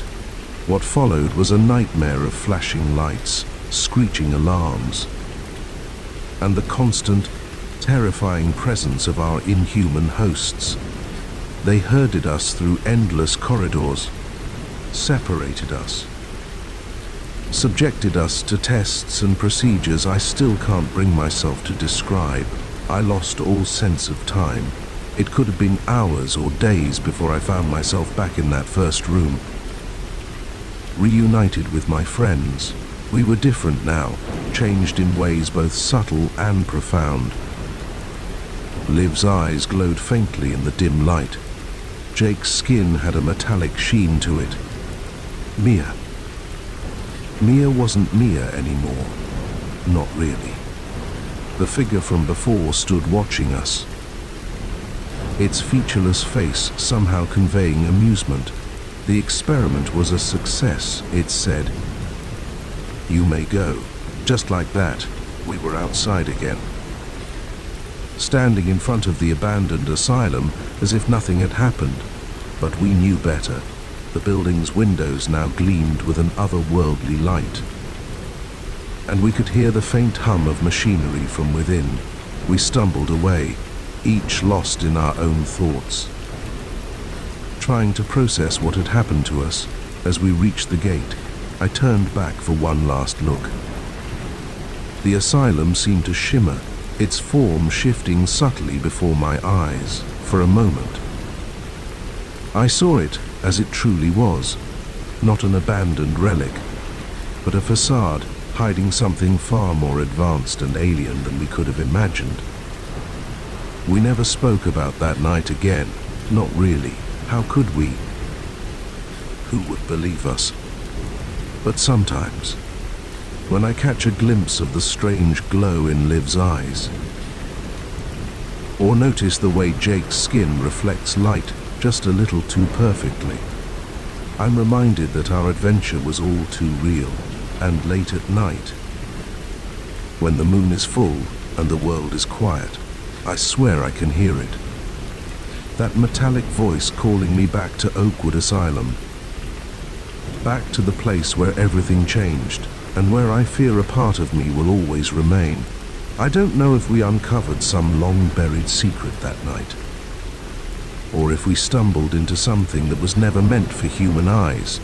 All I know is that the next time someone suggests exploring an abandoned building, I'll be running in the opposite direction. Because sometimes, the unknown is better left undiscovered, and some doors are meant to stay closed forever. But even as I tell myself this, I can't shake the feeling that our experience at Oakwood was just the beginning, that somewhere out there, in other abandoned places and forgotten corners of the world, similar experiments are taking place. And I wonder, with a mixture of dread and morbid curiosity, what will happen when whatever is behind it all decides it's time to stop hiding, For now, though, I'll keep my head down and try to live a normal life. But a part of me will always be on guard, watching for signs that the world isn't what it seems. Because once you've seen behind the curtain, there's no going back. And in the end, the scariest thing isn't what we found in that asylum. It's the knowledge that it's still out there, waiting for its next unsuspecting victims. The GPS chimed cheerfully, announcing that I had arrived at my destination. I stared out the windshield, my hands still gripping the steering wheel, at a town that definitely wasn't Millbrook. The faded welcome sign read, Willow Creek, population teen. But something about those numbers seemed off, like they hadn't been updated in decades. I'd been driving for hours, heading to my cousin's wedding in Millbrook. It was supposed to be a straight shot down the highway, but somewhere along the way, my usually reliable GPS had led me astray. Now, as the sun dipped below the horizon, painting the sky in ominous shades of red and purple, I found myself in a place that looked like it had been forgotten by time. Willow Creek's main street stretched before me, lined with buildings that seemed more suited to the 950 than the present day. Neon signs flickered weakly in shop windows, and the few people visible on the sidewalks moved with an odd, shuffling gait that set my nerves on edge. I pulled over, fishing my phone out of my pocket to try and figure out where I'd gone wrong. No signal. Of course, I sighed, resigning myself to the fact that I'd have to ask for directions the old-fashioned way. The diner across the street seemed as good a place as any to start. Its chrome exterior gleamed dully in the fading light, and a buzzing sign proclaimed it. Dot's Diner, best pie in the county. I stepped out of my car, the humid air immediately clinging to my skin. As I approached the diner, the hairs on the back of my neck stood up. The few people on the street had stopped to stare at me, their eyes unnaturally wide and unblinking. I quickened my pace, pushing open the diner door with more force than necessary. The bell above the door jangled discordantly, drawing the attention of everyone inside. And I do mean everyone. Every head turned in perfect unison to look at me, expressions blank and eyes glazed for a moment. The only sound was the soft crackle of a radio playing what sounded like a big band tune from the 940 seconds. I cleared my throat. Hi, I'm a bit lost. Could someone point me in the direction of Millbrook? Silence. Then, slowly, conversation resumed as if I hadn't spoken. The patrons turned back to their meals, forks moving mechanically from plate to mouth. A waitress appeared at my elbow, making me jump. Her name tag read Dot, and her smile was just a little too wide to be natural. "Well, honey, you're a long way from Millbrook," she said, her voice syrupy sweet. "Why don't you sit down and have a slice of pie while we figure out how to get you back on track?" Every instinct I had was screaming at me to leave, to get back in my car and drive as fast and as far as I could, but something in Dot's eyes held me in place. It wasn't kindness, exactly, more like hunger. Before I knew it, I was seated in a booth, a slice of cherry pie in front of me that I definitely hadn't ordered. Dot hovered nearby, that too wide smile still plastered on her face. "Eat up." "Honey," she urged, "it'll help you think clearer." I picked up the fork, if only to appease her. The pie filling glistened in a way that reminded me uncomfortably of fresh blood. I took a small bite, and immediately my senses were overwhelmed. It was the best thing I'd ever tasted. Sweet and tart and rich in a way that seemed impossible. I found myself taking another bite, and another, unable to stop as I ate the diner around me. Everything seemed to shift and blur. The patrons' movements became more fluid, more natural. The music on the radio clarified, resolving into a tune I almost recognized. Even Dot's smile seemed less forced, more genuine. "There, isn't that better?" she asked, sliding into the seat across from me. "Now tell me, what brings you to our little town?" I blinked, trying to remember. Why was I here? Something about a wedding, but that seemed so unimportant now. I'm not sure, I admitted. Dot patted my hand, her touch sending an electric jolt up my arm. "That's all right, honey. Lots of folks find their way here when they're a bit lost. Willow Creek has a way of calling to those who need it." I nodded, finding comfort in her words. The pie was gone, but I didn't remember finishing it. Outside, night had fallen completely. The street was now illuminated by the warm glow of old-fashioned street lamps. "Why don't I show you to the hotel?" Dot suggested. "You look like you could use some rest." I followed her out of the diner, my legs moving of their own accord. The street was busier now, filled with people strolling and chatting. They all smiled and nodded at me, as if I was an old friend they'd been expecting. The hotel was a grand old building. Its Victorian architecture was a stark contrast to the more modest structures surrounding it. As we climbed the steps, I felt a wave of dizziness wash over me. Dot steadied me with a hand on my elbow, her touch both comforting and unsettling. "Don't worry," she said, her voice sounding distant and echoing. "Everyone feels a bit off at first.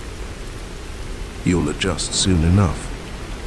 The lobby was a blur of dark wood and red velvet.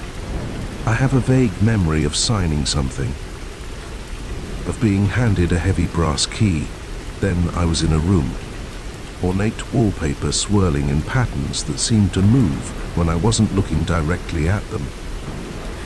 I collapsed onto the bed, my head spinning.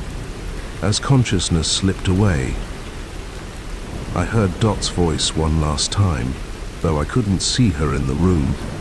"Welcome to Willow Creek. Honey, you're home now." I woke with a start. Sunlight streaming through lace curtains I didn't remember. For a moment, I couldn't remember where I was or how I'd gotten there. Then it all came flooding back. The wrong turn, the strange town, Dot's diner, the pie. I sat up, my head pounding. The room around me was like something out of a period drama, all antique furniture and faded elegance. But there was something off about it, like a movie set that wasn't quite convincing up close. I stumbled to the window, pulling back the curtains. The street below was bustling with activity, but it was all wrong. Cars from the 95Os cruised by, fins gleaming in the morning sun. Women in poodle skirts and men in fedoras strolled down the sidewalk. It was like the whole town was stuck in a time warp. My phone. I needed to call for help, but when I reached for it, my pockets were empty. In fact, I realized with growing horror, I was wearing entirely different clothes. A button-up shirt and high-waisted trousers that looked like they came straight out of a vintage store. There was a knock at the door. "Room service," Dot's cheery voice called out. I opened the door cautiously. Dot stood there balancing a tray with a steaming cup of coffee and another slice of that damn pie. "Good morning, sunshine," she chirped. "Thought you might need a pick-me-up after your long journey." "What's going on here?" I demanded, my voice hoarse. "What is this place? What did you do to me?" Dot's smile never wavered. Now, there's no need for all that. Willow Creek is just a special place for special people. People who need a fresh start, who want to forget their troubles. And you, my dear, looked like you needed that more than most. I shook my head, trying to clear the fog that still clung to my thoughts, but I didn't want this. I was just passing through. I need to get back. I have a wedding to... A wedding? Dot interrupted, her eyes gleaming. "Oh, honey. Is that what's got you so worked up? Well, why didn't you say so? We love weddings here in Willow Creek. In fact, I think old Mr. Johnson's daughter is getting married this weekend. I'm sure they'd be happy to have you join the celebration." The way she said it made it clear this wasn't a suggestion. I felt a chill run down my spine as I realized the true nature of my situation. This wasn't just a strange town. It was a trap, and I had walked right into it. I think I'd like to leave now," I said, trying to keep my voice steady.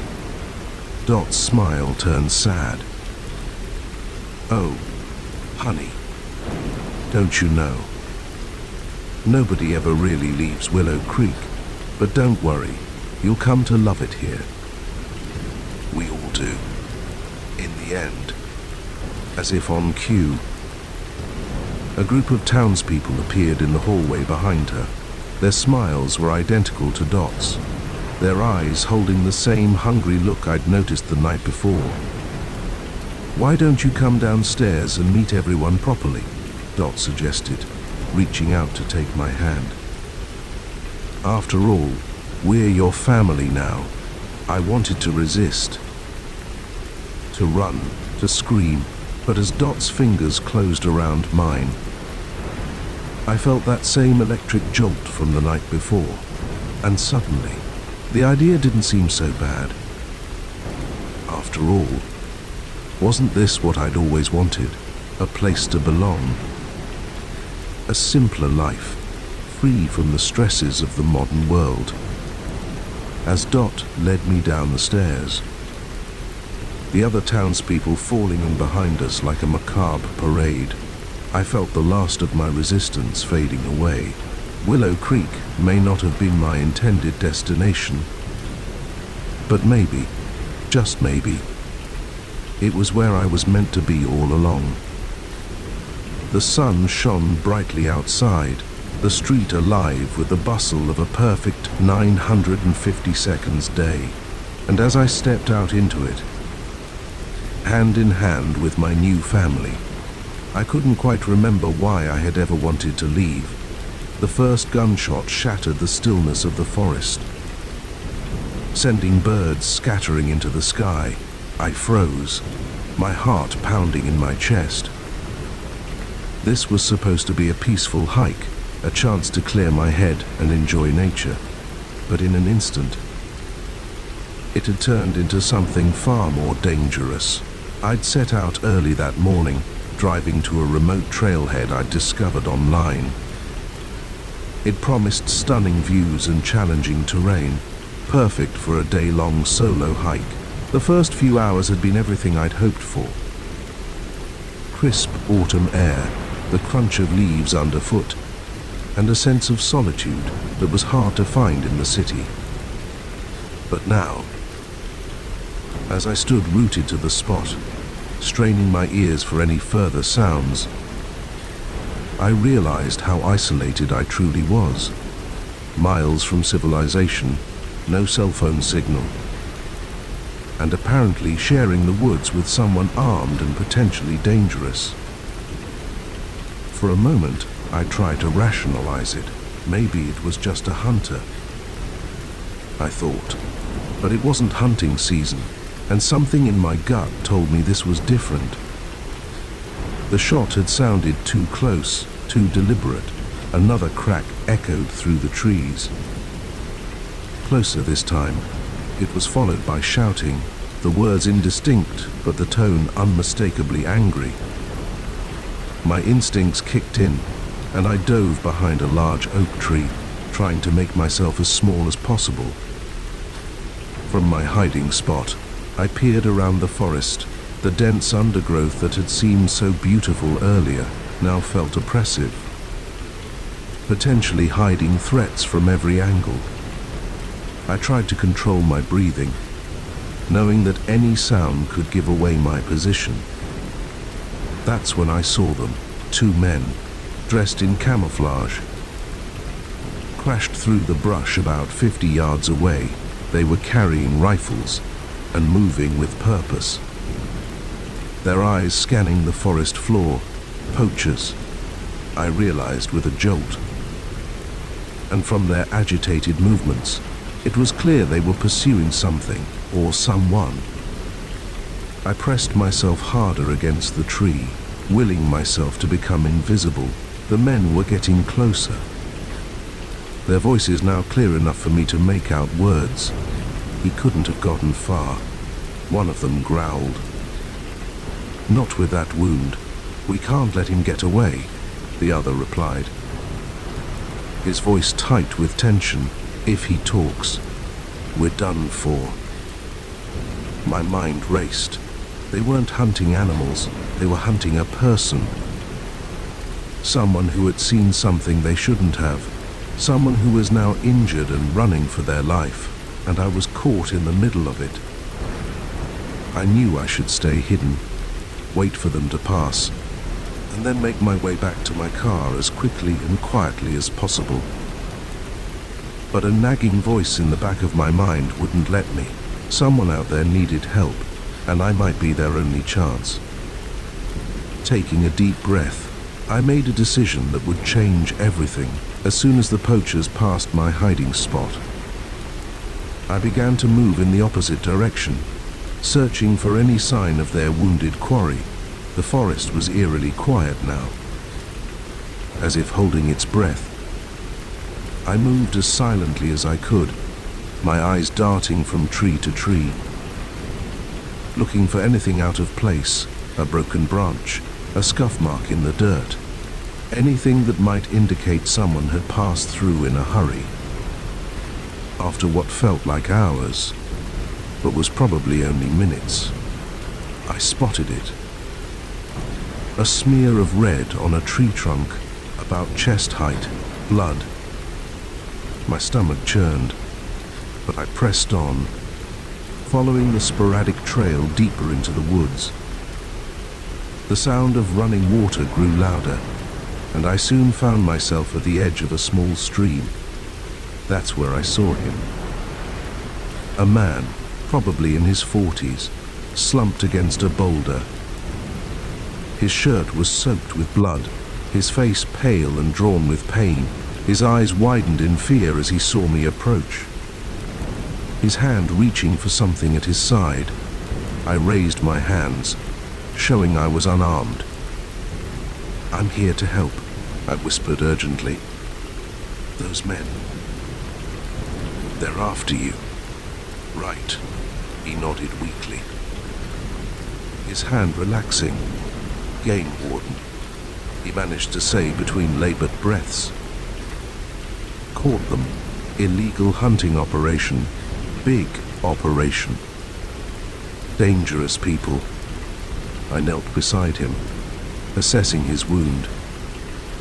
The bullet had caught him in the shoulder, and while it was bleeding heavily, it didn't look immediately life-threatening. But he'd lost a lot of blood, and in this wilderness, even a minor injury could be fatal. "We need to move," I said, already shrugging off my backpack. "Can you walk?" He nodded again, gritting his teeth as I helped him to his feet. I quickly wrapped his wound as best I could with supplies from my first aid kit, then let him lean on me as we started to move. Our progress was agonizingly slow. Every snapping twig, every rustle of leaves sounded like a gunshot in the quiet forest. I had no real plan beyond putting distance between us and the poachers.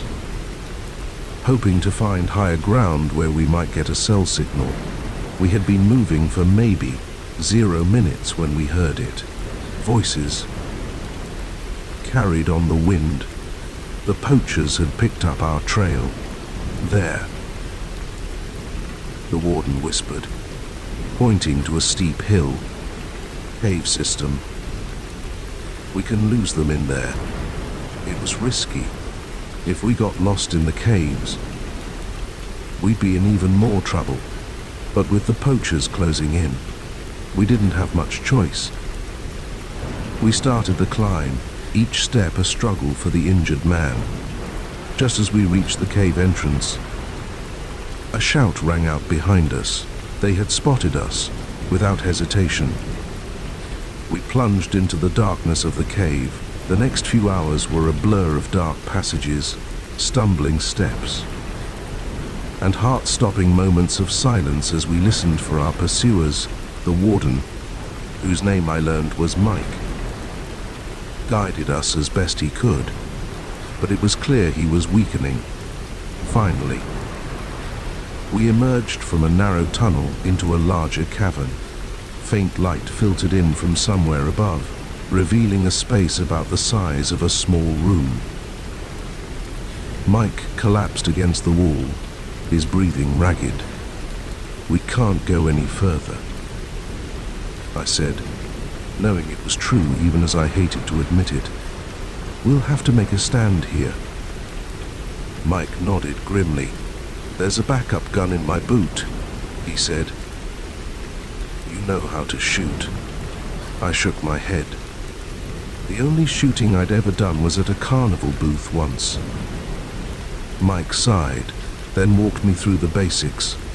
The weight of the pistol felt strange and terrifying in my hand. We didn't have to wait long. The sound of footsteps echoed through the tunnel, growing louder. I positioned myself behind a large rock, my heart pounding so hard I was sure it would give away our location. The first poacher entered the cavern cautiously, his rifle sweeping the space. I held my breath, finger on the trigger, praying I wouldn't have to use it. Suddenly, a shower of loose rocks clattered down from above, startling the man. In that moment of distraction, Mike lunged from his hiding spot, tackling the poacher to the ground. The gun went off, the sound deafening in the enclosed space. For a terrifying moment, I didn't know who had been hit. Then the second poacher burst into the cavern, his rifle aimed at Mike. Time seemed to slow down. I saw the poacher's finger tightening on the trigger. Without thinking, I stepped out from behind the rock and fired. The gun kicked in my hand, the shot going wide. But it was enough. The poacher turned towards me, giving Mike the opening he needed to knock him down. In the chaos that followed, I somehow managed to find some rope in my backpack. We tied up the poachers, who had both been subdued more by surprise than by our fighting skills. As the adrenaline wore off, the reality of what had just happened hit me. I sank to the ground, my whole body shaking. Mike sat heavily beside me, his face pale but his eyes clear. "You did good, kid," he said softly. Not many people would have stopped to help a stranger in the woods. I managed a weak smile. Guess I watched too many superhero movies as a kid. A faint sound caught our attention, the whir of helicopter blades. Mike's face broke into a relieved grin. "Back up," he said. "I missed my check-in." They must have come looking. As the sound grew louder, sunlight suddenly flooded the cavern. A hole in the ceiling, previously unnoticed, was large enough for us to be spotted from the air. Within minutes, rescue crews were rappelling down, and our ordeal was finally over. In the days that followed, as I gave statements to police and park rangers, the full scope of what we had stumbled into became clear. The poachers were part of a large, illegal hunting operation that had been targeting endangered species in the area for years. Our actions had led to the bust of a major wildlife crime ring. Mike recovered from his injuries and made sure I was recognized for my role in the incident, but the greatest reward was the knowledge that I had made a difference. That when faced with a critical moment, I had chosen to help rather than turn away. Now, whenever I go hiking, I carry a more comprehensive first aid kit, a satellite phone, and a newfound appreciation for the unexpected turns life can take. The forest is still my sanctuary, but I move through it with opened eyes, always aware that adventure and the opportunity to make a difference might be waiting just around the next bend in the trail. The last call for drinks echoed through the empty bar, my voice sounding hollow in the cavernous space. I'd been working at the Rusty Nail for 3 years, but I'd never seen it this dead on a Friday night, as I wiped down the counter for the 100th time. I couldn't shake the feeling that something was off. Maybe it was the storm brewing outside, or maybe it was just my imagination working overtime in the eerie quiet. Either way, I was counting the minutes until I could lock up and head home. I'm Sarah, by the way. Bartender extraordinaire in it tonight. Apparently the only soul brave enough to face the howling wind and sheeting rain. Even my boss had called it quits early, leaving me with strict instructions to close up shop at midnight sharp. No exceptions. The ancient clock above the bar ticked closer to the hour, each movement of its hands feeling like an eternity. I'd already cleaned every glass, restocked every bottle, and swept the floor twice. There was nothing left to do but wait. A flash of lightning illuminated the world outside, followed almost immediately by a crack of thunder that shook the windows. I jumped, nearly dropping the glass I was polishing. Get a grip, Sarah, I chided myself. It's just a storm. That's when I heard it, a soft scraping sound, barely audible over the rain pounding against the roof. I froze, straining my ears. There it was again, coming from the back of the bar, near the storage room. "Hello?" I called out, hating how my voice quavered. "We're closed." Silence. Then, unmistakably, the sound of footsteps, slow, deliberate, moving towards me. My heart raced as I scanned the bar for anything I could use as a weapon. I settled on a heavy bottle of bourbon, gripping it tightly as I edged towards the end of the bar. "I'm armed." I lied, trying to sound more confident than I felt. "And I've already called the police." The footsteps stopped for a moment. All I could hear was the storm and the pounding of my own heart. Then, a voice, low and raspy. "No, you haven't." A figure emerged from the shadows at the far end of the bar. A man, tall and broad-shouldered, his face hidden beneath the hood of a dark jacket. He moved with an unsettling grace, each step precise and measured. "We're closed," I repeated, my knuckles white around the neck of the bourbon bottle. "You need to leave." He chuckled, the sound sending a chill down my spine. "Oh, I don't think so. In fact, I think you're going to pour me a drink. As he stepped into the dim light cast by the bar's old neon signs, I caught a glimpse of his face. His eyes were dark, intense, fixed on me with an unsettling focus. But it was his smile that really got to me.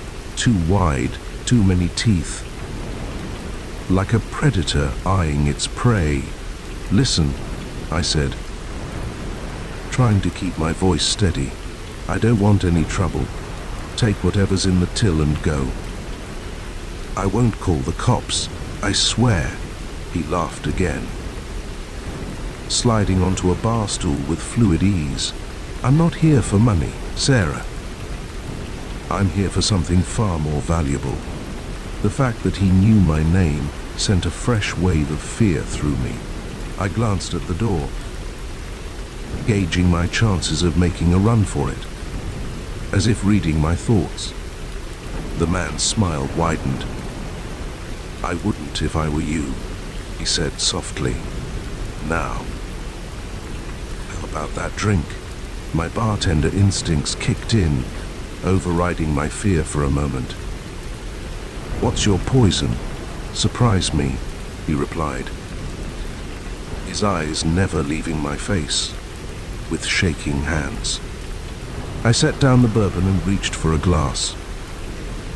My mind raced, trying to figure a way out of this situation. The phone was in my pocket, but there was no way I could call for help without him noticing. Maybe if I could distract him somehow. I settled on a classic old-fashioned, my hands moving almost on autopilot as I mixed the drink. The familiar routine helped calm my nerves, if only slightly. As I worked, I tried to engage him in conversation, hoping to learn something. Anything that might help me. "So," I said, keeping my tone as casual as possible, "come here often." He smirked, clearly amused by my attempt at small talk. "First time, actually. But I've been watching this place for a while. Watching you." A chill ran down my spine. "Me? Why?" "You're special, Sarah," he said, leaning forward. "You have something I need." I slid the finished drink across the bar, careful to keep my distance. "Look, I'm just a bartender. I don't have anything valuable." "Oh, but you do," he insisted. "You just don't know it yet." As he reached for the glass, his sleeve rode up slightly, revealing a strange symbol tattooed on his wrist. It looked like a series of interconnected circles, with what appeared to be an eye in the center. Something about it felt wrong. Unnatural. He caught me staring and smiled that too wide smile again. "Curious, aren't you? Good. Curiosity is the first step." "First step to what?" I asked, unable to stop myself. He took a sip of his drink, nodding appreciatively. "To awakening, to seeing the world as it truly is. Great." I thought, not just a creepy stalker, but a creepy stalker with delusions of grandeur. I needed to end this, fast. "Listen," I said, trying to sound firm. "I don't know what you think I have, but you're mistaken. Now, I'm going to have to ask you to leave. We closed 10 minutes ago." His expression darkened, all pretense of friendliness vanishing. "I'm not going anywhere, Sarah, and neither are you. Not until you give me what I came for." "And what exactly is that?" I demanded, fear giving way to anger. In response, he reached into his jacket and pulled out a small, ornate box. It was made of some dark wood I didn't recognize, carved with symbols similar to the one on his wrist, as he set it on the bar. I could have sworn I heard a faint whisper coming from inside.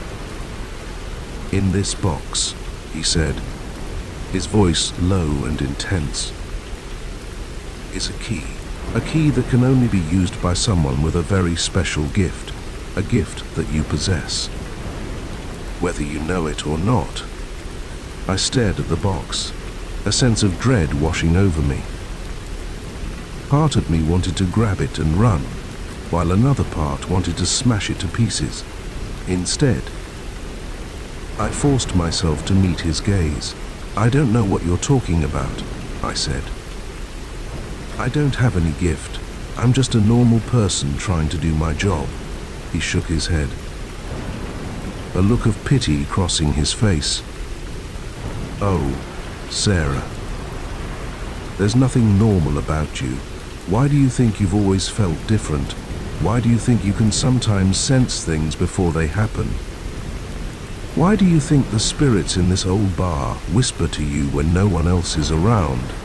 I took a step back, my mind reeling. How could he know about the whispers? I'd never told anyone about those, convinced I was just imagining things.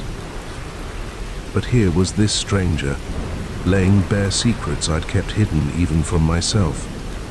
What are you?" I whispered. His smile returned, but this time it held a hint of sadness.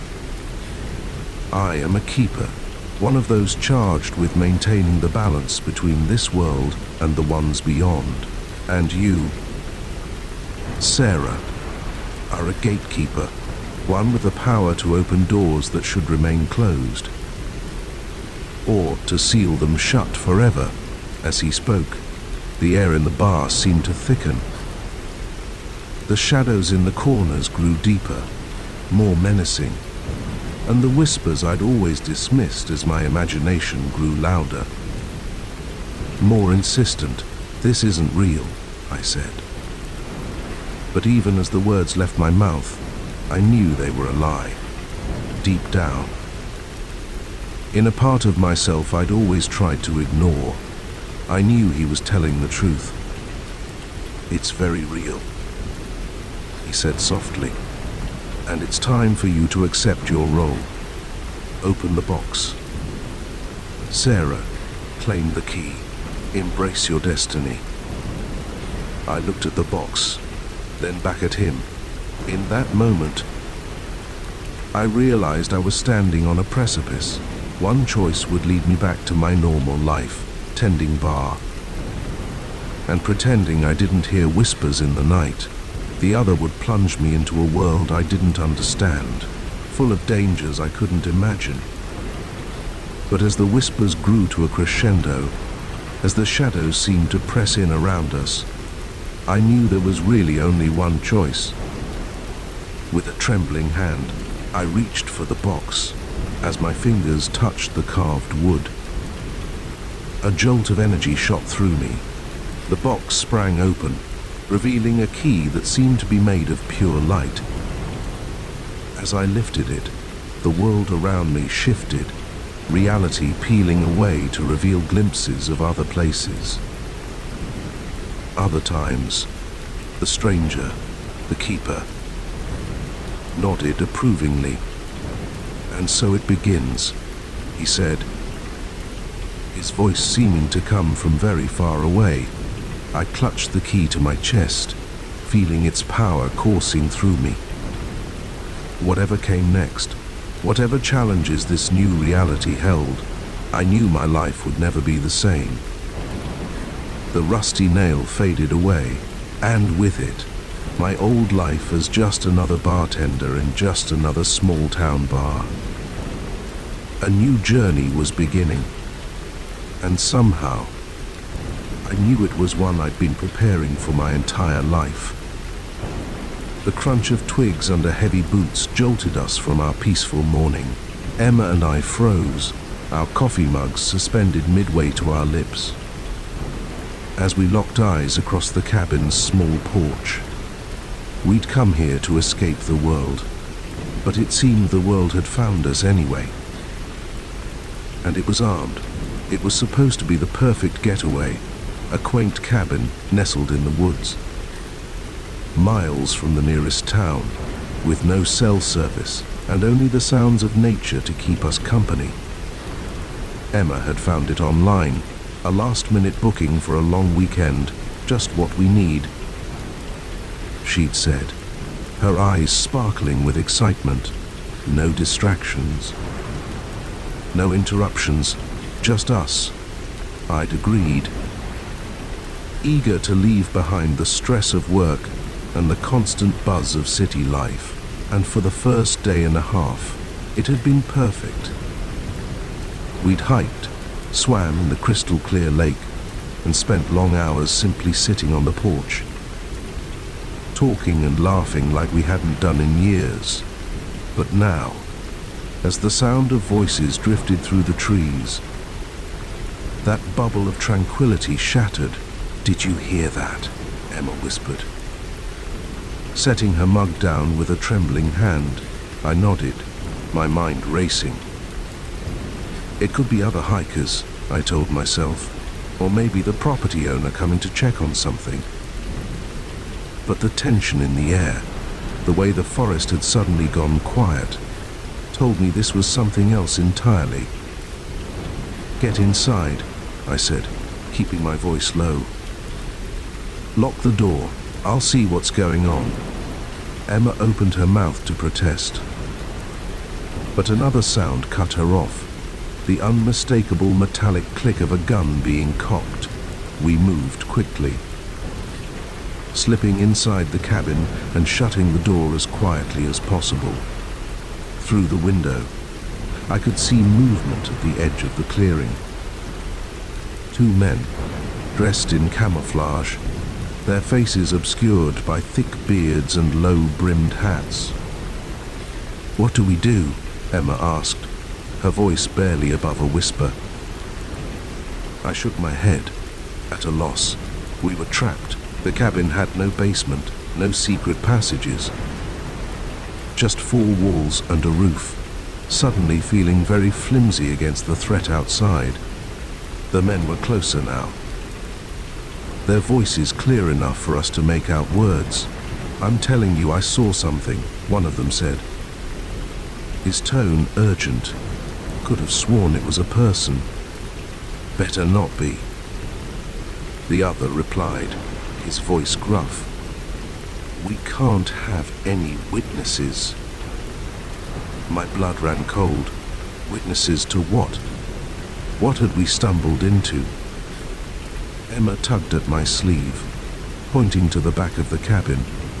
There was a small window there, barely big enough for a person to squeeze through.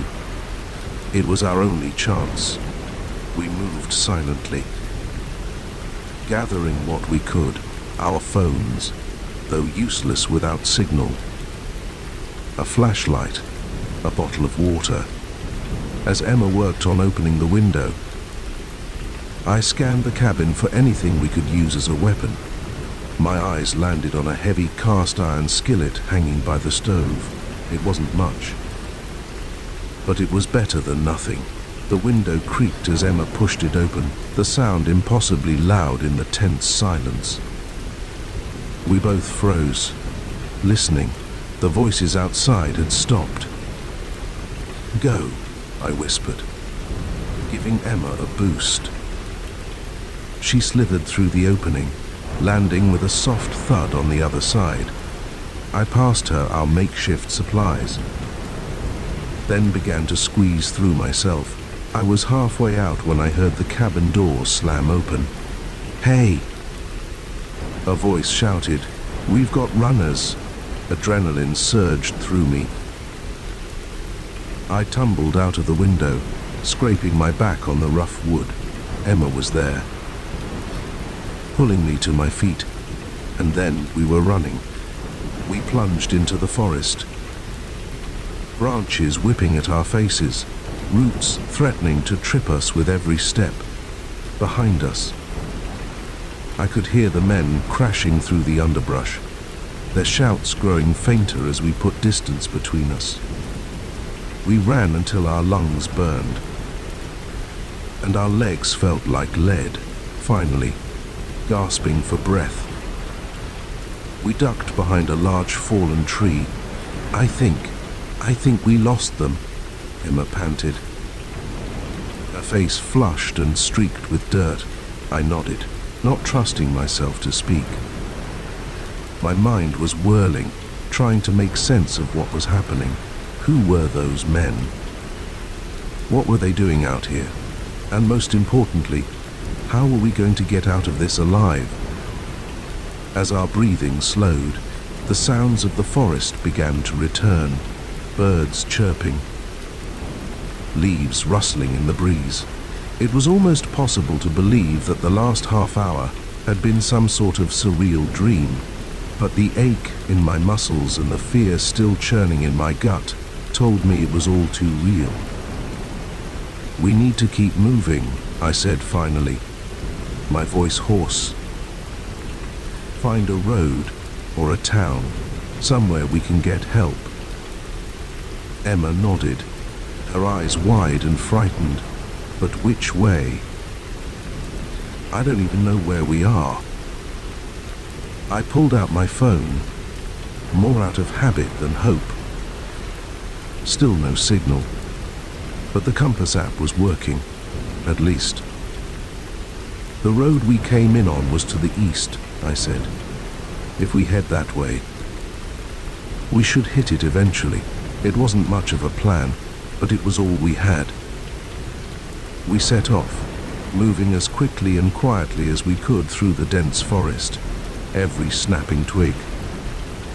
Every rustle in the undergrowth made us freeze, our hearts pounding, but each time it turned out to be nothing more than a squirrel or a bird.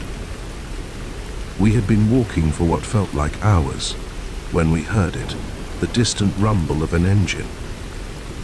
Hope surged through me. A car meant a road, and a road meant potential rescue.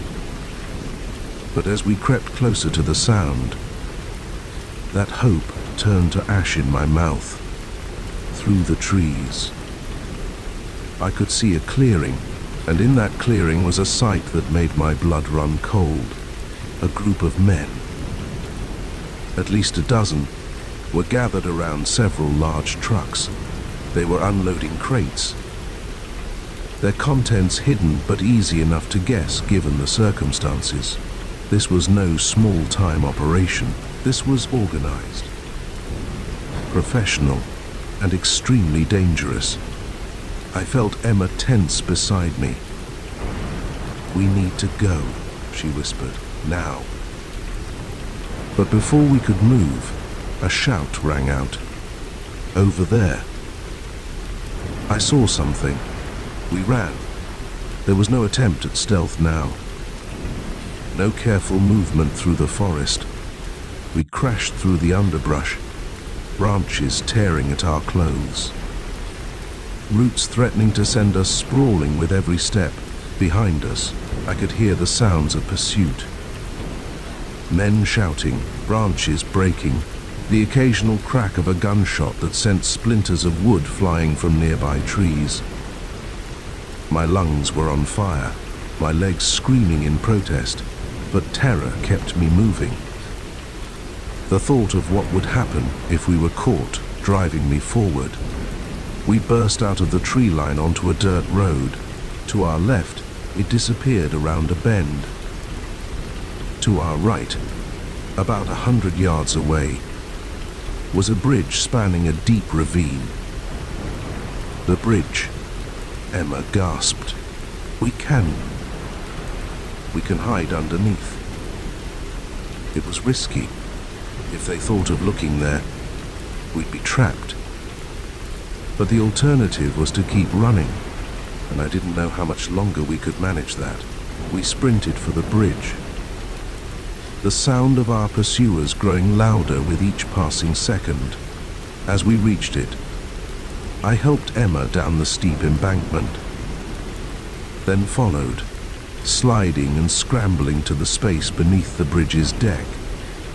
We pressed ourselves against the concrete support, trying to quiet our ragged breathing. Above us, we could hear the thud of boots on the bridge.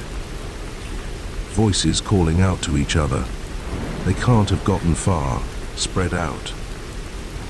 Check the woods on the other side. What if they went down to the river? My heart nearly stopped at that last one. But then another voice, authoritative and impatient, cut through the chatter. We don't have time for this. The buyer will be here any minute. If they ran. They ran. We'll deal with it later. Everyone back to base. Now, there were grumbles of protest, but soon the voices faded, replaced by the sound of engines starting up and driving away. We stayed hidden for what felt like hours, neither of us daring to speak. Finally, when the forest had been quiet for a long time, I risked a whisper. "I think they're gone." Emma nodded, her face pale and streaked with tears. I hadn't noticed her crying. What do we do now? I took a deep breath, trying to think clearly despite the fear and exhaustion clouding my mind. "We follow the road," I said finally.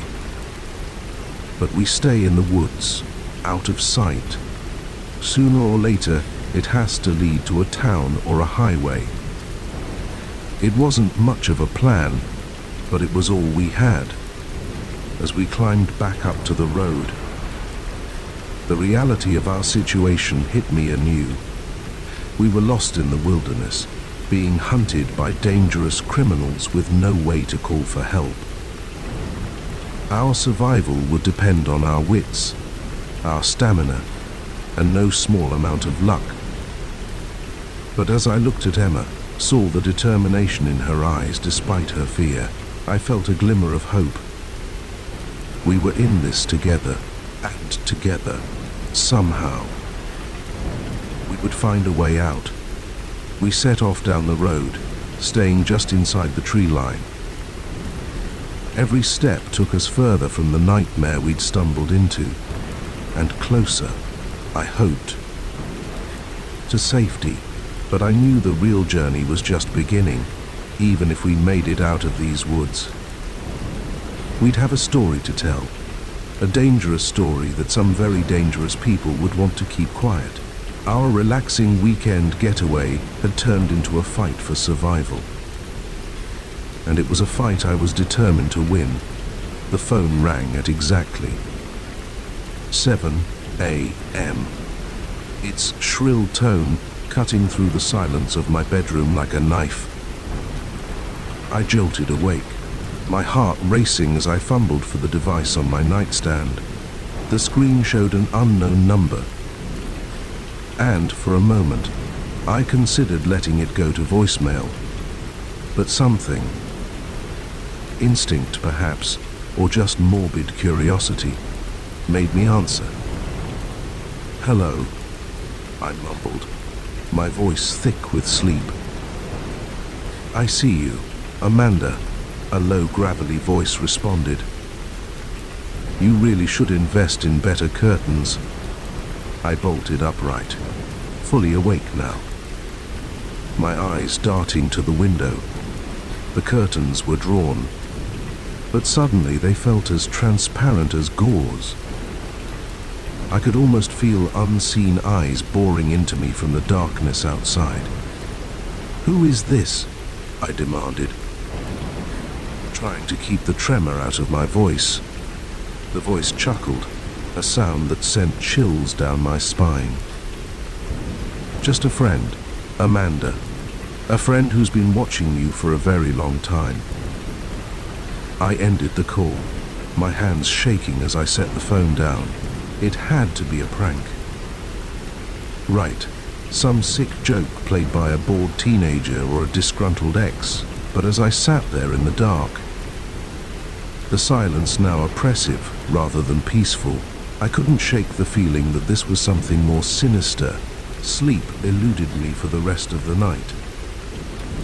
I tossed and turned, jumping at every creak of the house settling, every rustle of leaves outside my window. When my alarm finally went off at 7 a.m., I was exhausted but relieved to see the soft light of dawn filtering through the curtains. The events of the night felt distant in the morning light. Like a half-remembered nightmare, I went through my usual routine: shower, coffee, breakfast, trying to convince myself that it was nothing to worry about. By the time I left for work, I had almost succeeded in pushing the unsettling call out of my mind. Almost. The day passed in a blur of meetings and deadlines. The mundane rhythm of office life, a welcome distraction. It wasn't until I was packing up to leave that the memory of the call came rushing back. My phone buzzed with a text from an unknown number. "Red is a good color on you. Amanda." But I prefer the blue blouse you wore last Tuesday. My blood ran cold. I looked down at the red sweater I was wearing, then glanced around the office wildly. Most of my CO workers had already left for the day. Those still at their desks were engrossed in their work, paying me no attention, but someone, somewhere, was watching me. I practically ran to my car, my keys clutched tightly in my hand like a weapon. The drive home was a nerve-wracking affair. Every red light an eternity where I scanned the surrounding cars, looking for anyone who might be following me. Once home, I double-checked all the locks, drew the curtains tight, and collapsed onto my couch. My mind raced, trying to piece together what was happening. Who could be doing this? An ex-boyfriend, a disgruntled KO worker. But none of the possibilities quite fit. My phone buzzed again, another unknown number. "You should really eat something. Amanda, you barely touched your lunch today." I threw the phone across the room, where it landed with a dull thud on the carpet. How did they know? How could they possibly know what I had or hadn't eaten? The next few days passed in a haze of paranoia. The calls and texts kept coming, always from different numbers, always revealing some intimate detail of my day. They knew when I woke up, what I wore, who I talked to. They even knew about the guilty pleasure romance novel I'd been reading in private. I changed my phone number, but it didn't help. I went to the police, but without any explicit threats. They said there was little they could do. I was trapped in a waking nightmare, constantly looking over my shoulder, jumping at every unexpected sound. A week after the first call, I was a wreck. I'd barely slept, barely eaten. I'd called in sick to work, unable to face the thought of being out in public where unseen eyes might be watching. I sat in my living room, curtains drawn, lights off, staring at my silent phone and waiting for the next message. When it came, it was different from the others. "I think it's time we met face to face. Amanda, come to Riverside Park at midnight. Come alone, or there will be consequences." My first instinct was to ignore it, to call the police, to run. But a part of me, the part that was tired of being afraid, tired of not knowing, made me consider it. If I went, maybe I could finally confront my tormentor. Maybe I could end this, against my better judgment. I found myself walking through the deserted park just before midnight.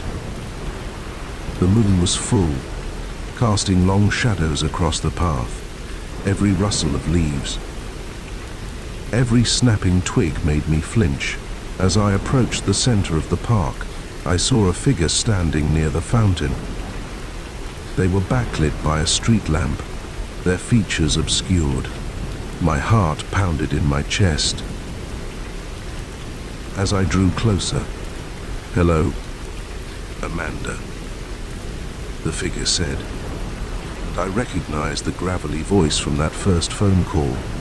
"I'm so glad you decided to join me." As they stepped into the light, I gasped. It wasn't at all who I expected.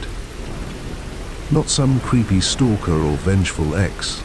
IT was Sarah, the quiet-it girl from my office. Sarah, who I'd barely spoken to beyond a few polite greetings. "Why?" I managed to choke out. "Why are you doing this?" Sarah's face twisted into a smile that sent chills down my spine. "Why?" Because I could. Because it was so easy. You people, you go about your lives, never realizing how exposed you are. How much of yourselves you broadcast to the world. She pulled out a tablet, tapping at the screen. Your phone, your computer, your smart home devices. They're all windows into your life, Amanda. Windows that someone with the right skills can easily look through. I felt sick. All this time, she'd been spying on me through my own devices. "But why me?" I asked. "What did I do to you?" Sarah laughed. A hollow sound, devoid of humor. You didn't do anything. You were just convenient. The right combination of trusting and technologically naive. A perfect subject for my little experiment. Experiment, I repeated. My voice barely a whisper. "To see how far I could go," Sarah said. Her eyes gleaming with a manic light. To see how much I could learn. How deeply I could burrow into someone's life without them knowing. And oh, Amanda, you did not disappoint. The things I've seen, the secrets I've learned. She trailed off, shaking her head with a twisted sort of fondness. But all experiments must come to an end, and I'm afraid, Amanda, that it's time for you to be. Discontinued, as she spoke, she reached into her jacket. I saw the glint of metal and realized with horror that she was pulling out a gun. Time seemed to slow down. I saw Sarah's finger moving towards the trigger. I saw the barrel of the gun pointing at my chest, and in that moment, survival instinct took over. I lunged forward, catching Sarah off guard. We grappled for the gun. Our struggle silent save for our heavy breathing. She was stronger than she looked, but desperation lent me strength. Suddenly, a deafening bang echoed through the park. For a moment, I wasn't sure who had been hit. Then, Sarah stumbled backward, a look of shock on her face. She looked down at the growing red stain on her shirt, then back at me. Before collapsing to the ground, I stood there, the gun heavy in my hand, my ears ringing from the shot. I don't know how long I remained frozen like that before the sound of distant sirens snapped me back to reality. The aftermath was a blur of police statements and psychological evaluations. Sarah survived, barely, and was arrested. The full extent of her experiment came to light, not just me, but dozens of victims. Their lives laid bare through the technology they trusted. In the months that followed, I changed. I got rid of my smart devices, became paranoid about my digital footprint, the carefree, trusting person I had been was gone, replaced by someone always looking over her shoulder, always wondering who might be watching. But slowly, gradually, I began to heal, to trust again, albeit cautiously, to reclaim my life. Now, as I sit here writing this, I do so as a warning. In this interconnected world we've built, privacy is an illusion. Our lives are an open book to those who know how to read it. So be careful, be vigilant, and always remember. In the digital age, you never know who might be watching. The cardboard box was heavier than it looked, its contents shifting ominously as I lifted it from the dusty shelf. Professor Blackwood's office was a cluttered maze of books, artifacts, and filing cabinets, but this box stood out.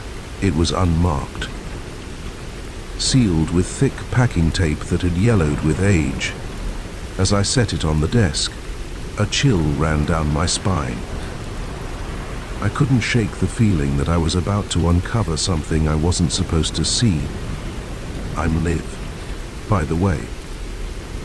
Grad student, part-time house sitter, and now, apparently, unwitting detective in a mystery I never asked to be part of.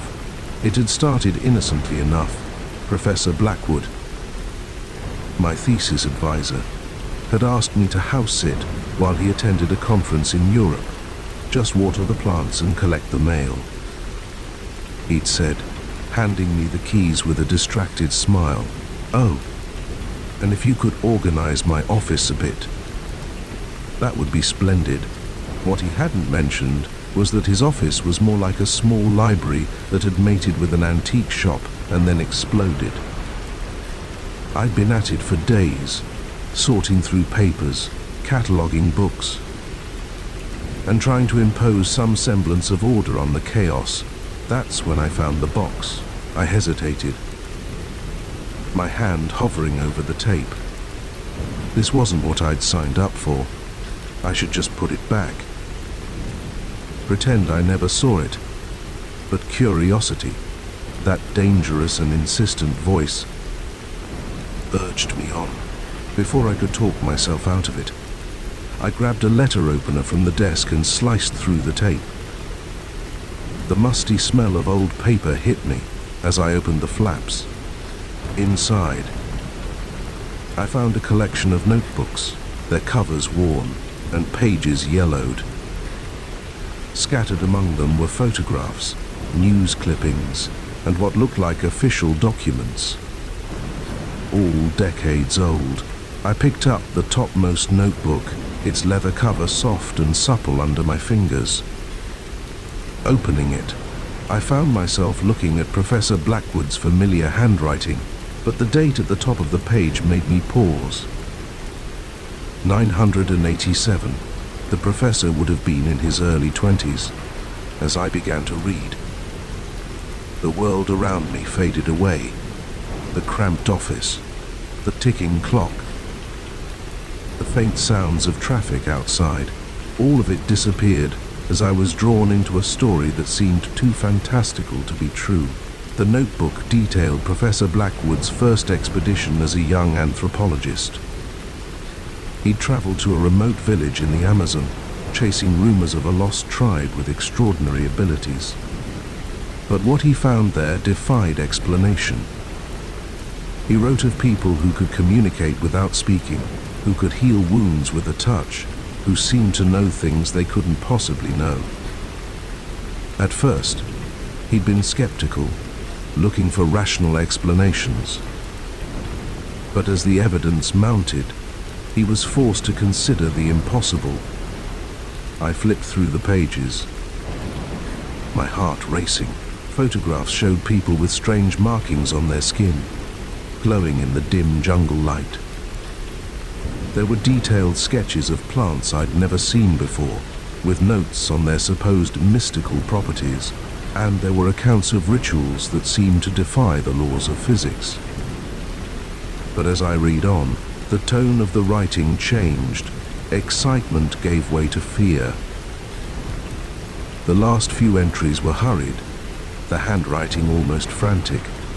Professor Blackwood wrote of being followed, of strange accidents that seemed too coincidental. The final page ended mid-sentence, as if he'd been interrupted suddenly. I set the notebook down, my hands shaking. This couldn't be real. It had to be some kind of elaborate fiction, maybe research for a novel. But as I sifted through the other contents of the box, a darker picture emerged. There were official-looking documents, heavily redacted, but I could make out phrases like subjects acquired and anomalous abilities. News clippings reported on the mysterious disappearance of an entire village in the Amazon.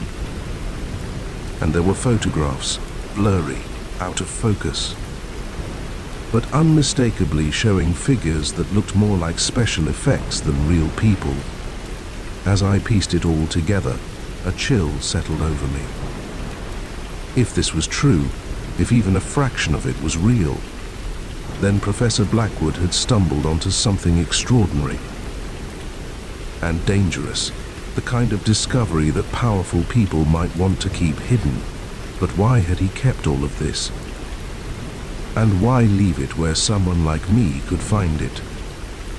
The answer came to me with a jolt of realization. He wanted it to be found. This wasn't carelessness, it was insurance. If anything happened to him, the truth would come out, as if on cue. My phone buzzed, a text from an unknown number. Put it back. Forget what you saw, for your own safety. My blood ran cold. I looked around wildly, half expecting to see someone watching me through the window. But the street outside was empty, just the usual quiet of a college town on a weekday afternoon. I should have listened. Should have put everything back in the box, sealed it up, and pretended I'd never seen it. But I couldn't.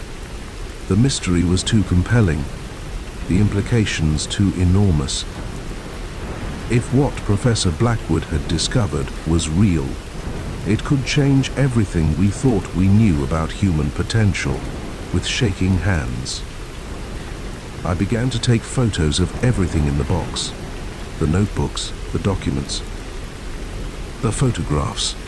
I captured it all, uploading the images to a secure cloud storage as fast as I could.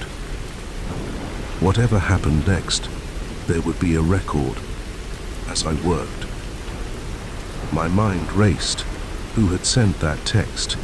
How did they know what I'd found? And most importantly, what had happened to Professor Blackwood? Was his conference in Europe just a cover story? I was so engrossed in my task that I almost missed the sound of footsteps in the hallway. Heavy, purposeful steps that stopped right outside the office door. My heart leapt into my throat as I heard the jingle of keys. In a panic, I shoved everything back into the box, not caring about the order. I had just managed to close the flaps when the door swung open. Two men in dark suits stood there, their expressions grim. They weren't university security, that much was clear. One of them stepped forward, his hand reaching into his jacket. "Miss Thompson," he said, his voice cold and professional. "We need you to come with us." I backed away, my mind whirling. How did they know my name? What did they want? But even as these questions flashed through my mind, I knew the answers. They were here for the box, for the secrets it contained. "I don't know what you're talking about," I said, trying to keep my voice steady. "I'm just here to water the plants."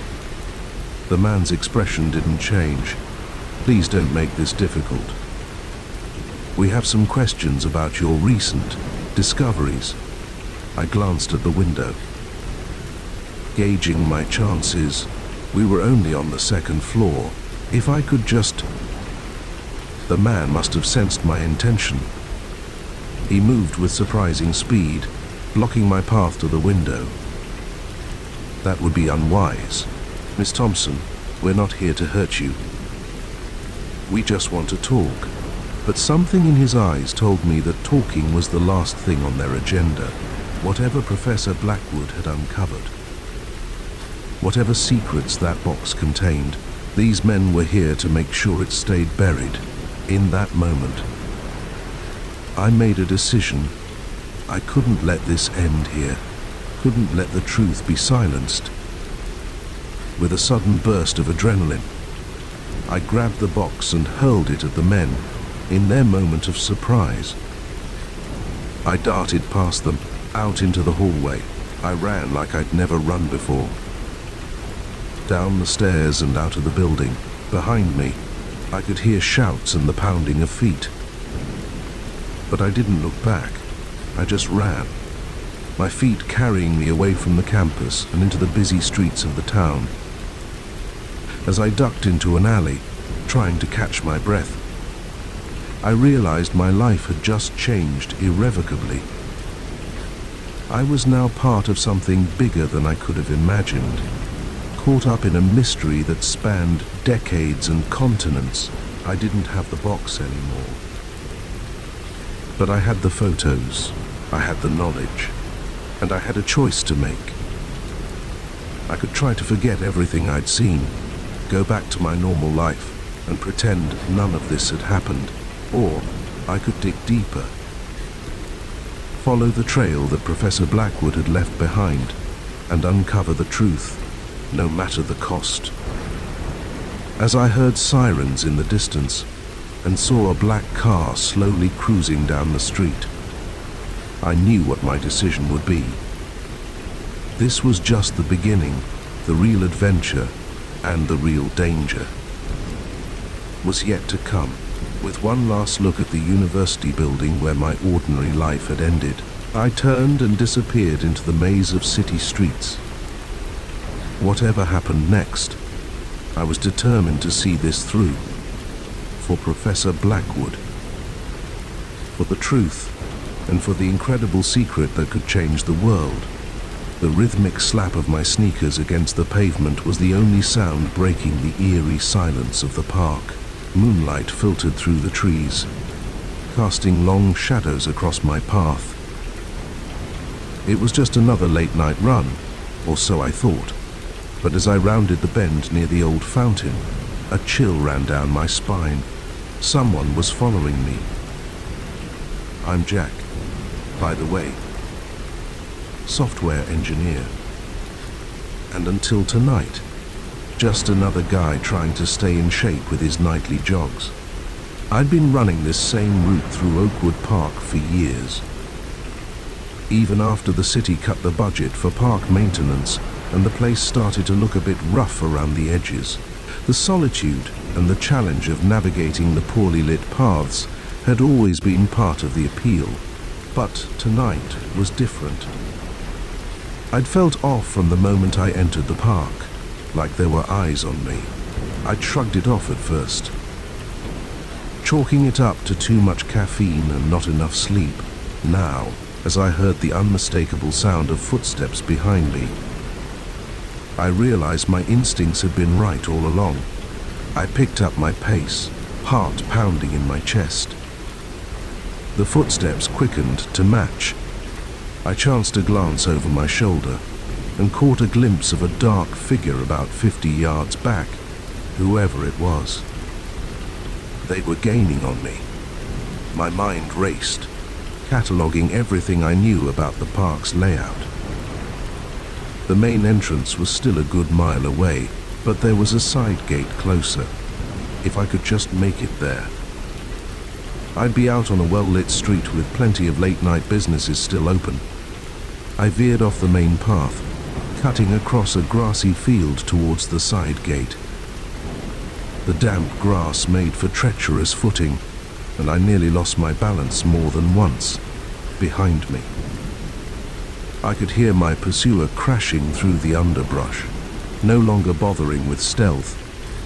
The side gate came into view, a welcome sight in the darkness.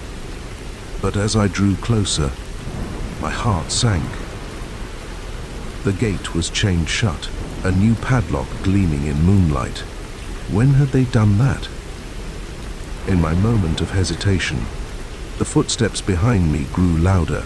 I spun around. Back pressed against the gate, ready to face whoever was chasing me. The figure emerged from the shadows, and I felt a jolt of recognition. It was a man I'd seen hanging around the park entrance when I'd started my run. Average height, nondescript clothes, but with the intensity in his eyes that had made me uneasy even then. "Whoa, easy there," he said, his voice surprisingly calm. "I'm not going to hurt you. I just want to talk." "Talk?" I panted, still trying to catch my breath. "You chased me through a dark park to talk." He held up his hands in a placating gesture. "I know how this looks, but I had to make sure you were alone. It's not safe to be out here, you know, not with what's been happening." I frowned, confusion momentarily overriding my fear. "What are you talking about?" "What's been happening?" The man glanced around nervously before leaning in closer. "The disappearances, 3 people in the last month, all last seen in or near this park. The police are keeping it quiet, but something's going on here, something bad." I'd heard rumors, of course, whispers of people going missing, but nothing concrete, nothing in the news. "How do you know about this?" I asked, still wary but curiosity getting the better of me. "Because I saw it happen," he replied, his voice dropping to a whisper. "The last one, a woman, jogging just like you. 1 minute she was there, the next, gone. Like she'd been swallowed up by the shadows." A chill ran down my spine that had nothing to do with the cool night air. That's not possible," I said. But even as the words left my mouth, I wasn't so sure. The man nodded grimly. "I know how it sounds, but I've been watching this place, trying to figure out what's going on, and I think I'm close. That's why I had to warn you. You're not safe here." Part of me wanted to dismiss him as a crackpot, to push past him and run home as fast as I could. But there was an earnestness in his eyes, a desperation that gave me pause. And if I was honest with myself, hadn't I felt something off about the park lately? A heaviness in the air, a sense of being watched even when I was alone. "Okay," I said slowly. "Let's say I believe you. What do we do about it?" A look of relief washed over his face. "We need to find the source. I've narrowed it down to the old maintenance shed near the center of the park. Strange lights, weird noises. Something's happening there." I hesitated. Every instinct was screaming at me to get out of the park, to go home and forget this ever happened. But the thought of more people disappearing, of families left wondering what happened to their loved ones, I couldn't just walk away. "All right," I said, surprised by the steadiness in my voice. "Show me." We set off deeper into the park, sticking to the shadows and moving as quietly as possible. The man introduced himself as Mike, a former park ranger who'd been let go when the budget cuts hit. He'd kept an eye on the place, even after losing his job. Unable to shake his attachment to the park he'd cared for so long. As we neared the center of the park, I began to notice things I'd overlooked before. Strange markings on trees, unlike any graffiti I'd seen, patches of ground where nothing seemed to grow, and an odd humming sound, just at the edge of hearing. That seemed to come from everywhere and nowhere at once. The maintenance shed loomed before us, a dilapidated structure that looked like it hadn't been used in years. But as we drew closer, I could see a faint light seeping out from under the door. Mike put a finger to his lips, then gestured for me to follow him. We crept up to one of the grimy windows, peering inside. What I saw made my blood run cold. The interior of the shed was transformed. Gone were the rusty tools and cobwebs I'd expected.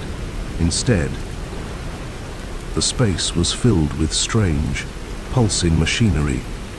In the center stood a swirling vortex of light, like a tear in the very fabric of reality. And there were things moving around it, shapes that hurt my eyes to look at directly, shifting and changing in ways that defied explanation. As I watched, one of them reached into the vortex and pulled something out. With a jolt of horror, I realized it was a person. Unconscious or worse, I couldn't tell. I stumbled back, my mind reeling. This couldn't be real. It had to be some kind of hallucination. A trick of the light, but the grim look on Mike's face told me he was seeing the same thing. We need to stop this, he whispered urgently. Whatever's happening here, whatever they're doing with those people, we can't let it continue. I nodded, though fear threatened to overwhelm me. How? We're just two guys against whatever those things are. Mike reached into his jacket and pulled out a small device, EMP. He explained, or to fry whatever's powering that portal, but we'll only have one shot at this. It was insane. We were two ordinary people up against something straight out of a sci-fi horror movie, but as I thought about the missing jogger, about all the other disappearances that might be connected to this, I knew we had to try. We formulated a hasty plan. Mike would create a distraction, drawing the attention of the creatures. I'd sneak in and plant the EMP as close to the central machinery as possible. Simple in theory, terrifying in practice. Everything happened in a blur. Mike threw open the door, shouting and waving his arms. The creatures turned, their alien forms rippling with what might have been surprise. I darted in, my hand shaking as I armed the EMP. Just as I was about to place it, one of the creatures spotted me. It let out a sound that defied description. A noise that seemed to vibrate in my very bones. I saw it lunge towards me, impossibly fast. I slammed the EMP down on the nearest piece of equipment and hit the trigger. For a moment, nothing happened. Then the world exploded into chaos. The machines sparked and sputtered, the air filling with the smell of ozone. The vortex began to collapse in on itself, pulling everything nearby towards it.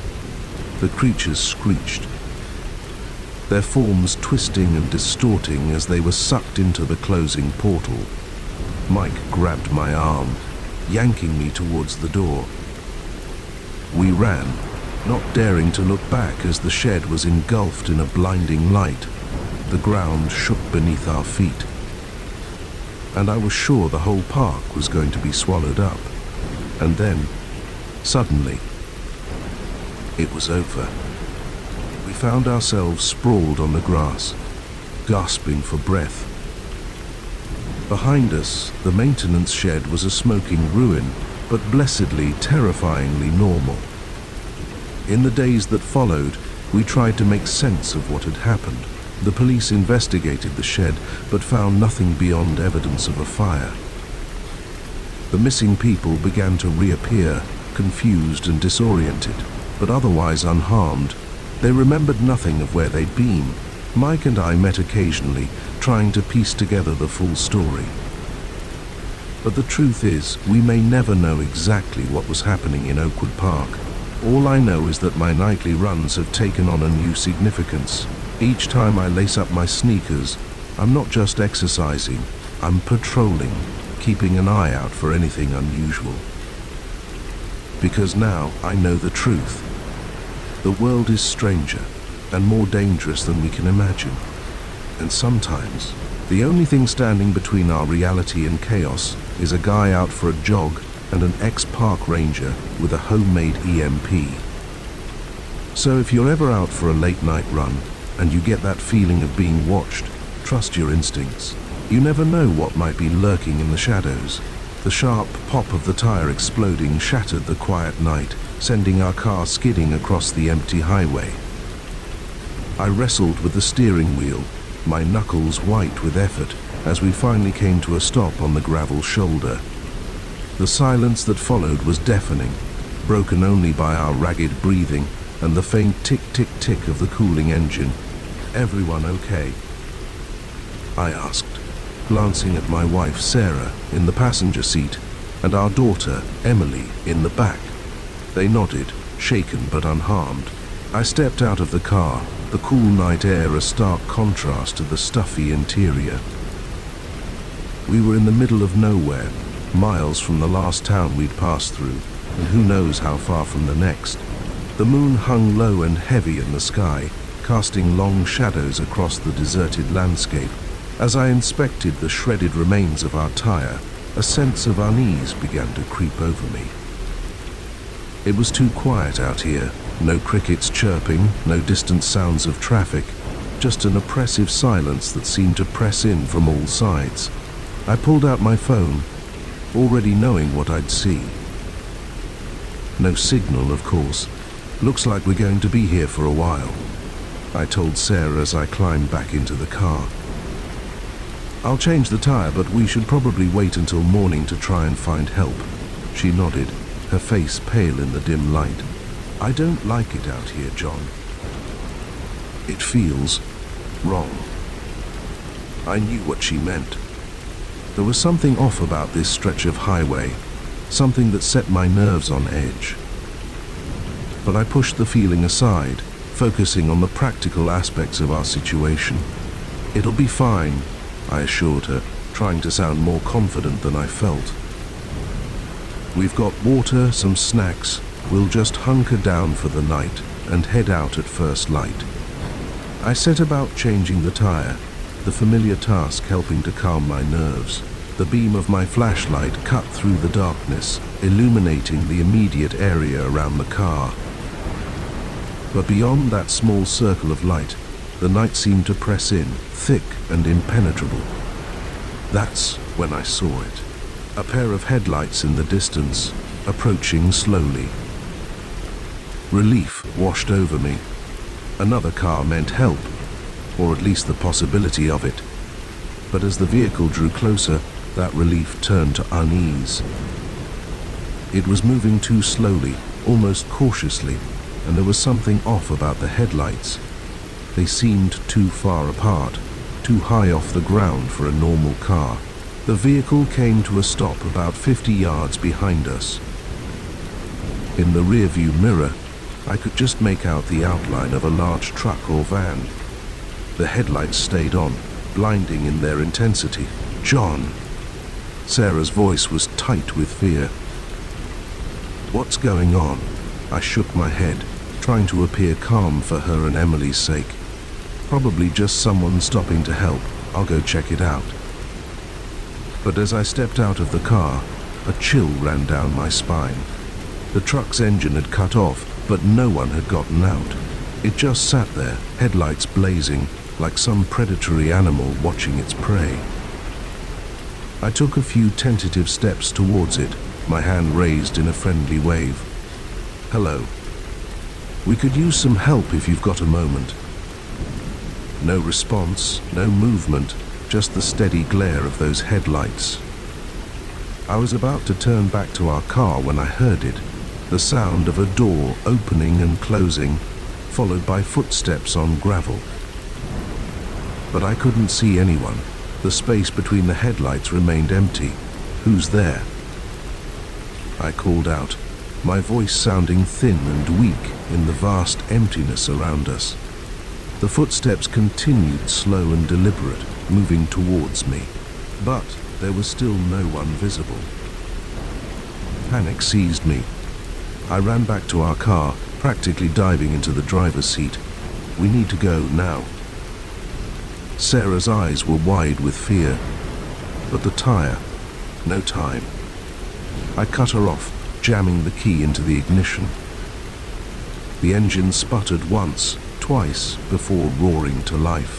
I threw the car into drive, the partially attached spare tire wobbling dangerously as we pulled away. In the rearview mirror, I saw the truck's headlights swing around, following us. It started to move, picking up speed quickly. "Dad, what's happening?" Emily's small voice came from the back seat, trembling with fear. "It's okay, sweetheart," I lied, pushing our damaged car to its limits. "We're just playing a little game of chase, and that's all." The truck was gaining on us, its massive form filling my rearview mirror. The spare tire was making the car pull to one side, requiring all my concentration to keep us on the road. Suddenly, a new set of headlights appeared ahead of us. Another truck, identical to the one behind us, blocking the road. I swore under my breath, looking frantically for an escape route. There, a narrow dirt road branching off from the highway. I wrenched the steering wheel, sending us bumping and jolting down the unpaved track. The trucks followed, their powerful engines easily handling the rough terrain. We were being herded, I realized with growing horror, driven deeper into this desolate wasteland, away from any possibility of help. The dirt road ended abruptly at the edge of a cliff. I slammed on the brakes, our car skidding to a stop mere feet from the drop. The trucks pulled up behind us, boxing us in. "John," Sarah's voice was barely a whisper. "What do we do?"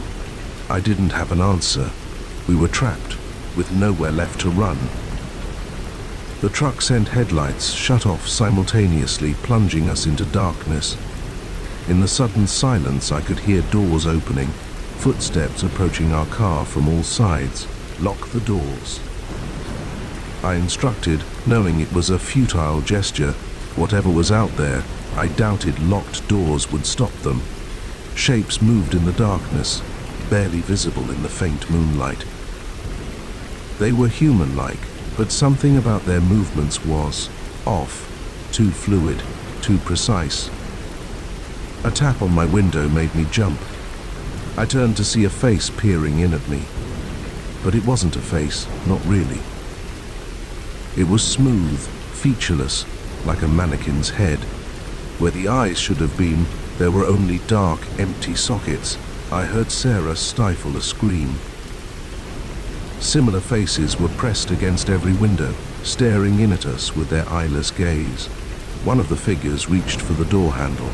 I tensed, prepared to fight, to do whatever it took to protect my family. But the door didn't open. Instead, a sound filled the car, a high-pitched whine that made my teeth ache and my vision blur. Sarah and Emily slumped in their seats, unconscious. I fought against the encroaching darkness, struggled to stay awake, but it was a losing battle. As my eyes closed, the last thing I saw was those blank faces, watching impassively as we succumbed to whatever force they were exerting. I woke with a start, sunlight streaming through the car windows. We were parked on the side of the highway, our spare tire properly attached. Sarah and Emily were stirring beside me, looking as confused as I felt. What happened?" Sarah asked, rubbing her eyes. I shook my head, trying to clear the fog from my mind. "I'm not sure. Must have been more tired than I thought. Pulled over to rest for a bit." But even as I said it, I knew it wasn't true. The events of the night came flooding back. The chase, the cliff, those faceless figures. It couldn't have been a dream. It had felt too real, too vivid. Yet here we were, safe and sound on the highway.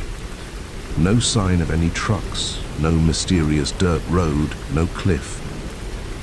As we pulled back onto the road, continuing our journey as if nothing had happened, I couldn't shake the feeling that we'd experienced something beyond explanation, something that had chosen, for whatever reason, to let us go.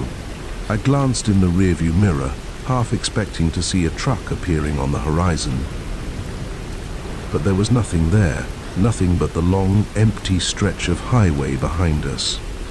We drove on in silence, each lost in our own thoughts.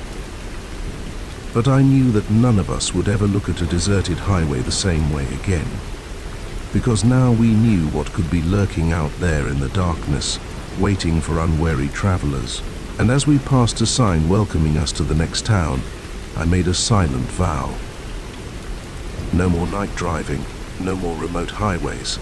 From now on, we'd stick to the well-traveled roads, the busy interstates, because sometimes the things that go bump in the night are all too real, and not all of them are content to simply watch from the shadows.